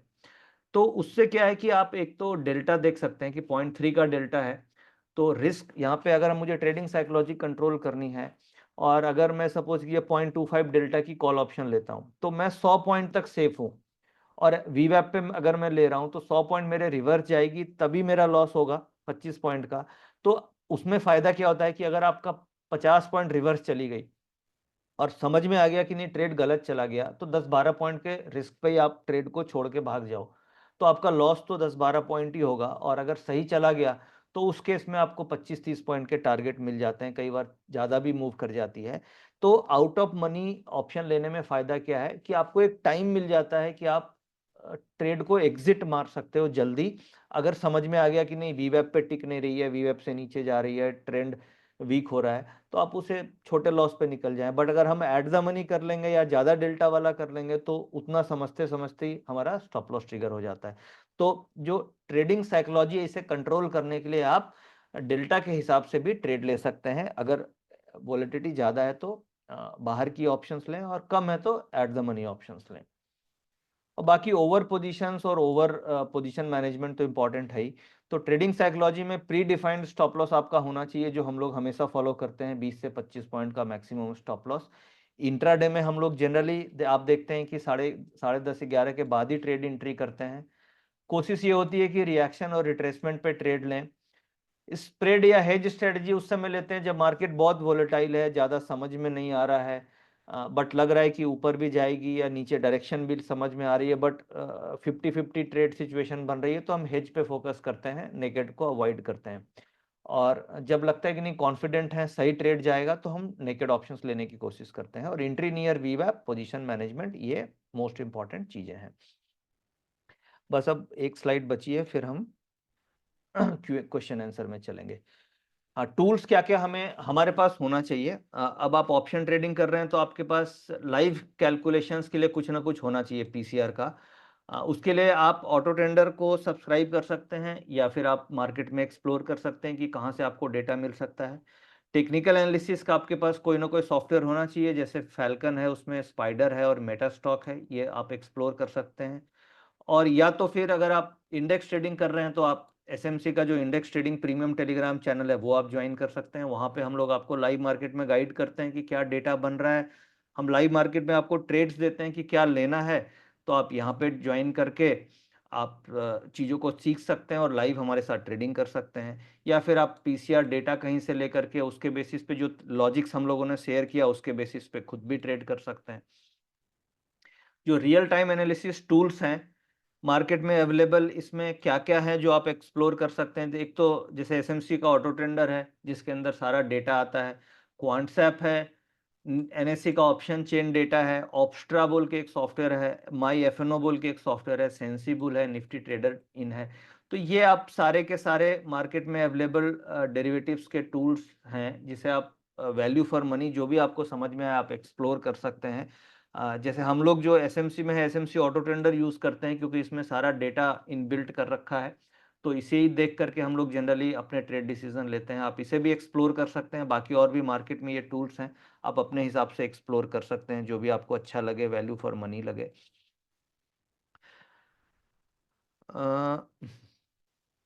और आप मुझे हर दिन ऑब्जर्व कर सकते हैं टीवी पे, जी बिजनेस पे। मैं आपको 12:35 से 12:50 के बीच में हर दिन मिलूँगा और 12:35 से 12:50 पे आपको हर दिन जी बिजनेस पे मिलूँगा और ट्रेड देने की कोशिश होती है। और 2:15 से 2:30 पे मिलूँगा। कभी कभी जब समझ में नहीं आता है तो ये वाला टाइम मैं स्किप कर देता हूँ, क्योंकि कई बार समझ में नहीं आ रहा है तो स्किप कर देता हूँ। बट ये वाला मैं तो नॉर्मली आपको 99% ऑफ द टाइम मैं होता ही होता हूँ, क्योंकि जनरली ये ऐसा टाइम है जब आपको ट्रेड समझ में आता है और उसकी एक्यूरेसी मिल जाती है। और अभी तक मैंने देखा है कि लास्ट 2-3 महीनों में जो भी ट्रेड मैंने दिए हैं इसमें 70% से ज़्यादा एक्यूरेसी इस टाइम फ्रेम में आ रही है। तो अगर आप टीवी पे ये वाला ट्रेड लेते हैं तो आपको कम से कम 70% एक्यूरेसी जो मैंने देखी है उसमें आ रही है और आपको प्रॉफिट मिलना चाहिए, ट्रेड्स अच्छे जा रहे हैं, तो आप ये ऑब्जर्व कर सकते हैं। और ये वाला जो टाइमिंग है इसमें जब समझ में आता है तो हम ट्रेड देते हैं, जब समझ में नहीं आता है तो ट्रेड नहीं देते हैं। जैसे आज मैंने नहीं दिया और ये जनरली कैरी फॉरवर्ड ट्रेड हो जाती है। और ये जो 12:15 12:30 वाला ट्रेड है ये जनरली इंट्राडे में मैच्योर हो जाती है, तो आप टीवी पे ये देख सकते हैं।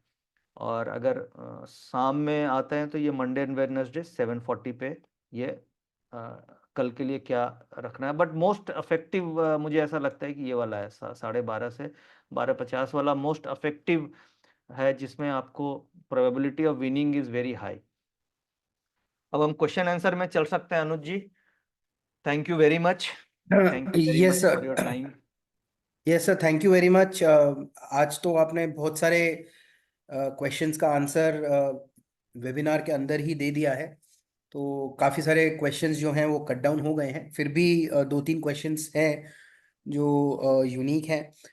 एक तो सर स्ट्रैटेजीज को लेकर ही है कि आपने बात करी स्ट्रिप्स और स्ट्रैप्स की, तो वो किस तरीके से हम लोग अप्लाई कर सकते हैं और किस तरीके से डिफरेंट है अगर हम कोई फ्यूचर के साथ जैसे कवर्ड कॉल आपने बात करी या फिर कोई और स्ट्रेटजीज में किस तरीके से डिफरेंस देखिए, रोल प्ले जो करता सबसे है। बढ़िया इसमें है ना, वो कवर्ड कॉल है अगर आप इन्वेस्टिंग कर रहे हैं। बाकी स्ट्रिप स्ट्रैप जनरली यूज कम होती है।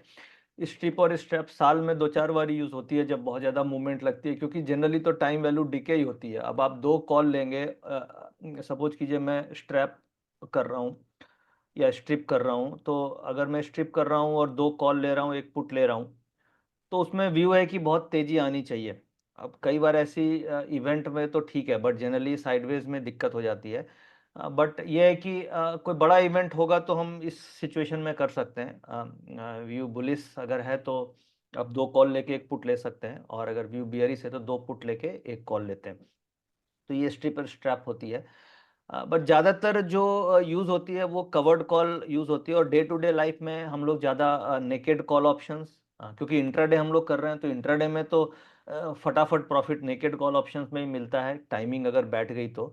या फिर बुल और बियर स्प्रेड्स, ये 4 स्ट्रेटजी सबसे कॉमनली यूज़ की जाती है, जिस पे आप फोकस कीजिए।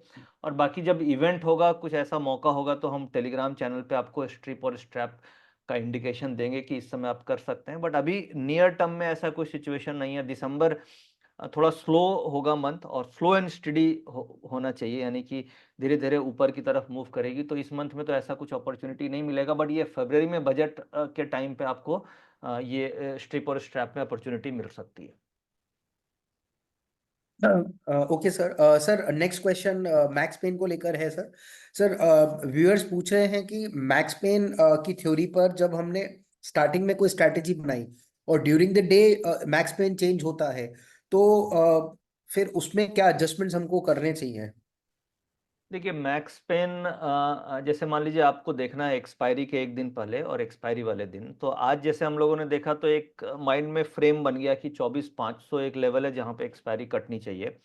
और उसके बाद कल लाइव मार्केट में सपोज कीजिए मैक्स पेन बढ़ के हो गया 24,550। इसका मतलब हो गया कि जो ऑप्शन राइटर है ना 24,500 वाला, वो भाग गया है काट करके, इसलिए मैक्स पेन ऊपर शिफ्ट हो गया है। इसलिए ये तेजी से ऊपर की तरफ मूव आ सकती है।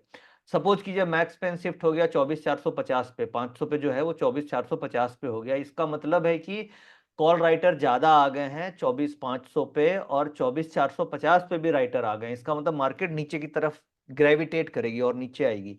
तो आप उसी हिसाब से अपना सपोज 50 पॉइंट का बियर स्प्रेड बना सकते हैं। जैसे अगर मैक्स पेन का लेवल आपने एक बार पोजीशन बना ली और मैक्स पेन चेंज हो गया, तो आप फटाक से वो पोजीशन को लॉस बुक करके नई पोजीशन क्रिएट कर सकते हैं, जिस जो मैक्स पेन दिखा रहा है। बट उसमें है कि आपको पीसीआर का डेटा को भी कंसीडर करना चाहिए, क्योंकि अगर डेटा पॉजिटिव साइड में है और मैक्स पेन ऊपर का लेवल शिफ्ट हो गया है, इसका मतलब वो शॉर्ट कवरिंग आ सकती है। इसमें जनरली हम लोग क्या करते हैं, जब कभी मैक्स पेन का लेवल चेंज होता है और पीसीआर का डेटा पॉजिटिव होता है, तो मैं अगले वीक की कॉल ऑप्शन में चला जाता हूं, अगले वीक की कॉल ऑप्शन खरीद लेता हूं। उससे फायदा क्या होता है कि टाइम वैल्यू डिके का रिस्क नहीं है मेरा उतना ज्यादा। और अगले वीक की कॉल ऑप्शन लेने से क्या होता है कि मैक्स पेन शिफ्ट हुआ तो बहुत तेज शॉर्ट कवरिंग आती है, उसमें अगले वीक में प्रॉफिट अच्छा मिल जाता है, और करंट वीक का टाइम वैल्यू डिके का उतना रिस्क नहीं होता है। तो जब कभी मैक्स पेन शिफ्ट हो, तो उस केस में आप करंट पोजीशन को काट के अगले वीक वाली, अगर पीसीआर पॉजिटिव है तो कॉल ऑप्शन में मूव कीजिए, मैक्स पेन अगर ऊपर शिफ्ट हो रहा है और पीसीआर नेगेटिव और मैक्स पेन नीचे शिफ्ट हो रहा है, तो अगले वीक की पुट ऑप्शन में शिफ्ट कर जाइए। Thank you sir. Sir next question आ रहा है कि एटीआर और डेल्टा की आपने बात करी, तो एटीआर हम लोग को किस तरीके से देखना है और कब का देखना है, और उसके रिलेशन में अगर हम डेल्टा को प्लस कर मतलब डेल्टा से ट्रेड करते हैं, तो क्या डेल्टा होना चाहिए एग्जैक्ट के उस हिसाब से आप ट्रेड देखिए, ले। बड़ा सिंपल रूल है, एटीआर का आधा डेल्टा होना चाहिए। यानी कि अगर डेल्टा आपका एटीआर सपोज कीजिए मान लीजिए 60 चल रही है, ठीक है, तो आप 0.3 डेल्टा पे ट्रेड कीजिए। एटीआर 70 ट्रेड कर रही है, एटीआर और ज़्यादा हो गई, तो नॉर्मल नहीं, इस तरीके से नहीं होगा। जनरली आपको देखना है कि जो भी एटीआर ट्रेड हो रही है, अब सपोज कीजिए एक तो एटीआर है और दूसरा एटीआर अगर 70 पॉइंट ट्रेड हो रही है, तो इसका मतलब हो गया कि हर 15 मिनट के कैंडल पे आपको 70 पॉइंट का मूव आएगा। और जनरली मैं जैसे बात कर रहा था 15 मिनट एटीआर की बात कर रहा था हर 15 मिनट पे, तो 15 मिनट का एटीआर कभी कभी इलेक्शन के टाइम में तो 100 पॉइंट का एटीआर हो गया था।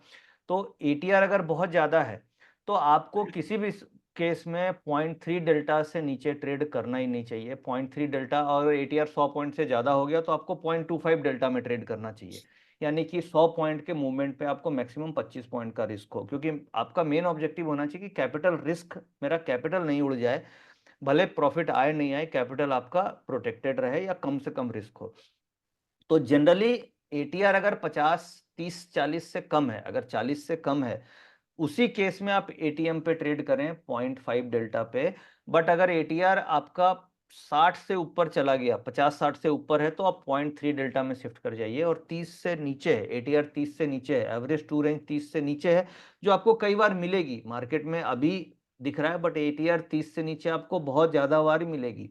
और उस केस में आप 0.5 डेल्टा, 0.4 डेल्टा पे ट्रेड कर सकते हैं। बट जैसे ही एटीआर 60 से ऊपर निकलती है, आप चुपचाप 0.3 डेल्टा पे शिफ्ट कर जाइए, आपका स्टॉप लॉस बचेगा। आप पीसीआर के हिसाब से ट्रेड करेंगे तो लॉस छोटा होगा, प्रॉफिट आपको बड़ा मिलेगा।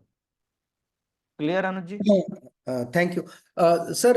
एक क्वेश्चन ये आ रहा है कि अभी बैंक निफ्टी और फिन निफ्टी मंथली चली गई है, तो मंथली में हम लोग पीसीआर का एडजस्टमेंट किस तरीके से कर सकते हैं, यानी कि पीसीआर का डेटा हम कंसिडर कौन सा करें?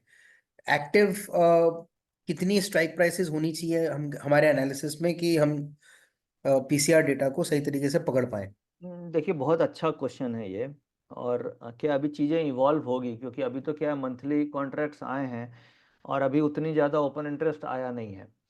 और अभी क्या है, पर अर्लियर तो हम क्या करते थे, एट द मनी से बैंक निफ्टी में 4-5 स्ट्राइक ऊपर, 4-5 स्ट्राइक नीचे ही देखते थे। बट अब क्या है कि एट द मनी में उतना ओपन इंटरेस्ट ही नहीं है, तो आपको एक तो स्ट्राइक ज़्यादा देखनी पड़ेगी। स्ट्राइक आपको कम से कम बैंक निफ्टी में, इसमें भी आप एटीआर पे कर सकते हैं कि डेली एटीआर देख लीजिए कि डेली एटीआर कितनी आ रही है। नॉर्मली बैंक निफ्टी की डेली एटीआर 500 पॉइंट आ रही है, तो एटीआर इंटू 2, यानी अगर 500 पॉइंट एटीआर है तो इसको मल्टीप्लाइड बाय 2 कर दीजिए, तो 1000 पॉइंट ऊपर बैंक निफ्टी और एट द मनी से 1000 पॉइंट ऊपर, 1000 पॉइंट नीचे का आपको ऑप्शन का स्ट्राइक्स का ओपन इंटरेस्ट देखना होगा पीसीआर के लिए।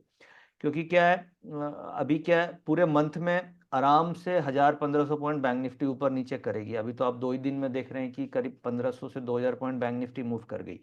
तो आपको अगर पीसीआर देखना है तो डेली एटीआर देखिए, डेली एटीआर का कम से कम 2.2 टाइम्स, 2.5 टाइम्स आप स्ट्राइक्स ऊपर और नीचे लगा करके देख सकते हैं। अगर एटीआर कम है तो उस केस में आप कम स्ट्राइक्स ले सकते हैं, एटीआर ज़्यादा है तो ज़्यादा स्ट्राइक्स लेनी चाहिए। एटीआर ज़्यादा होगी तो प्रीमियम भी ज़्यादा होंगे। और एटीआर आप कहाँ पे देखोगे, ये क्वेश्चन आ रहा था, तो एटीआर किसी भी चार्टिंग सॉफ्टवेयर में, ये बहुत कॉमन, बहुत ही कॉमन टूल है। जैसे मूविंग एवरेज होता है ना, जैसे आरएसआई होता है, वैसे ही एटीआर एवरेज ट्रू रेंज बोल के एक इंडिकेटर होता है, जो किसी भी सॉफ्टवेयर में अवेलेबल है, किसी भी सॉफ्टवेयर में अवेलेबल है। इंट्राडे देख रहे हैं तो आप 15 मिनट का चार्ट यूज कर रहे हैं तो 6 पीरियड यूज कर लीजिए, जो मैं जनरली यूज करता हूं। अगर आप डेली देख रहे हैं तो 5 दिन का एक वीक होता है, 5 डेज का, तो 5 डेज एटीआर आप यूज कर सकते हैं। उससे आपको 5 दिन की average ATR, average true range पता चल जाएगी। तो एटीआर के बेसिस पे आप स्ट्राइक ऊपर नीचे कर सकते हैं। अभी मंथली ये आई है, चीजें इवॉल्व होगी तो और समझ में आएगा। बट जो करंट सिनेरियो में तो लग रहा है कि अभी उतनी लिक्विडिटी नहीं है। जैसे जैसे मंथ नजदीक एंड होगा, एटीआर सॉरी पीसीआर की एक्यूरेसी बढ़ेगी। बट अभी करंट सिनेरियो में पीसीआर की एक्यूरेसी भी थोड़ी सी मंथली कॉन्ट्रैक्ट्स में कंपैरेटिवली उतनी नहीं है जितनी निफ्टी में आ रही है। बट यह है कि एटीआर के हिसाब से आप स्ट्राइक सिलेक्शन कर सकते हैं। सर वन लास्ट क्वेश्चन हम लोग इसी को आगे कंटिन्यू रखते हुए लेंगे कि कई बारी जैसे अभी भी डाइवर्जेंस काफी आ रहा है निफ्टी में और बैंक निफ्टी में। बैंक निफ्टी काफी स्ट्रॉन्ग आपने जैसे बताई, काफी स्ट्रॉन्ग है, और लैगिंग है निफ्टी। तो उसमें हम लोग किस तरीके से अप्रोच कर सकते हैं, क्योंकि वीकली ऑप्शंस अभी भी निफ्टी में अवेलेबल है, बैंक निफ्टी में नहीं है। तो बैंक निफ्टी को प्ले करना चाहिए या निफ्टी को प्ले करना चाहिए? देखिए मंथली कॉन्ट्रैक्ट तो अब बैंक निफ्टी में है, तो अब उसका प्रीमियम एक एट द मनी का 1,000 रुपया है, वो समझ में भी नहीं आ रहा है उतना प्रीमियम, तो बैंक निफ्टी में उतना अब अट्रैक्शन आ नहीं रहा है। आप निफ्टी में ही प्ले करें, ऐसा नहीं है कि निफ्टी बैंक निफ्टी भाग रही है, निफ्टी नहीं भागेगी, निफ्टी भी भागेगी। और बैंक निफ्टी अभी थोड़ा सा रिलायंस 1-2 दिन से तंग कर रहा है, अदरवाइज आईटी भी स्ट्रांग है, आईटी में एफआईज की तरफ से बाइंग हुई है। बैंकिंग इसलिए भाग रहा है क्योंकि एचडीएफसी का वेटेज बैंकिंग में 33% है, और एचडीएफसी 2% बढ़ गया 2-3 दिनों में, इसलिए बैंक निफ्टी ज़्यादा तेज हो गई। बट अगला नंबर हो सकता है रिलायंस इंडस्ट्रीज का आ जाए। मैं यहाँ पे रिलायंस पे कोई रिकमेंडेशन नहीं दे रहा हूँ एज पर डिस्क्लेमर, बट जैसा एक लगता है कि पार्टिसिपेशन आईटी से ऑलरेडी बाइंग है, एचडीएफसी बैंक में भी बाइंग होगी, नेक्स्ट निफ्टी की मूव को लीडरशिप रिलायंस से मिलेगी, तो रिलायंस पे आप ध्यान रखें। रिलायंस में तेजी जिस दिन बने उस दिन निफ्टी 100 का लगाएगा, यानी अगर रिलायंस में तेजी है तो 100 पॉइंट की तेजी से ऊपर की तेजी निफ्टी में मिलेगी, और रिलायंस की में तेजी नहीं है तो निफ्टी थोड़ी हल्की रहेगी। जैसे आज क्या हुआ, bank Nifty Tej but Reliance उतना तेज नहीं था, तो निफ्टी थोड़ी सी फ्लैट रही। तो मुझे ऐसा लगता है कि निफ्टी का एक अलग ही मजा है, क्योंकि उसमें वीकली ऑप्शंस हैं, और आप रिलायंस पे ध्यान रख करके चलें। रिलायंस तेज तो निफ्टी तेज, क्योंकि ऑलरेडी बैंकिंग तेज है ही, आईटी में भी कोई दिक्कत नहीं है, और ओवरऑल सिनेरियो पॉजिटिव बन रहा है। जैसा एक अभी क्वेरी आ रही थी कि हमें वीवैप किसका लेना चाहिए, स्पॉट का या फ्यूचर का, तो वीवैप हमेशा आपको फ्यूचर का ही बनेगा, स्पॉट का वीवैप नहीं बनता है, वो स्टॉक्स में बनेंगे, क्योंकि इंडेक्स स्पॉट लेवल ट्रेड नहीं होता है, और volume weighted average price derive होती है वॉल्यूम एंड प्राइस से। तो आप स्पॉट का निफ्टी का वीवैप नहीं निकाल सकते, आप फ्यूचर का ही निकाल सकते हैं। स्टॉक्स जैसे रिलायंस वगैरह का तो वीवैप आप निकाल सकते हैं, बट इंडेक्स के केस में वीवैप हमेशा फ्यूचर का ही लिया जाता है। Thank you very much sir, most of the questions cover हो गए हैं, और आपने भी वेबिनार में ही कुछ क्वेश्चंस के आंसर दे दिए थे। कुछ एक स्पेसिफिक चैनल रिलेटेड क्वेरीज हैं, तो उसके लिए मैं लिंक मैं ईमेल शेयर कर देता हूं, तो उस पर क्वेरीज पोस्ट अनिल हो जी जाए। अनुज जी वो एक यूट्यूब चैनल का लिंक शेयर कर दीजिए, मैं कोशिश करूंगा कि आज के वेबिनार का हाँ, वीडियो मैं वो भी। अपलोड कर दूं, 1-2 दिन लगेंगे, ताकि आप बाद में भी इसे रिवाइज कर सकें, चीज़ों को समझ सकें। तो मैं कुछ कोशिश करूंगा कि यूट्यूब चैनल पे जो वीडियो है वो डाल दूं, हो सकता है 1-2 दिन लगेंगे उसमें, बट आप एक बार चैनल लिंक डाल हाँ, दीजिए मैं वो चैट। डाल रहा हूँ।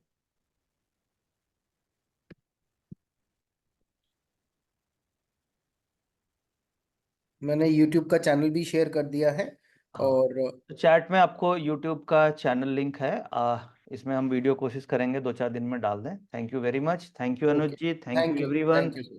Thank you all for joining, see you again in the next webinar, thank you.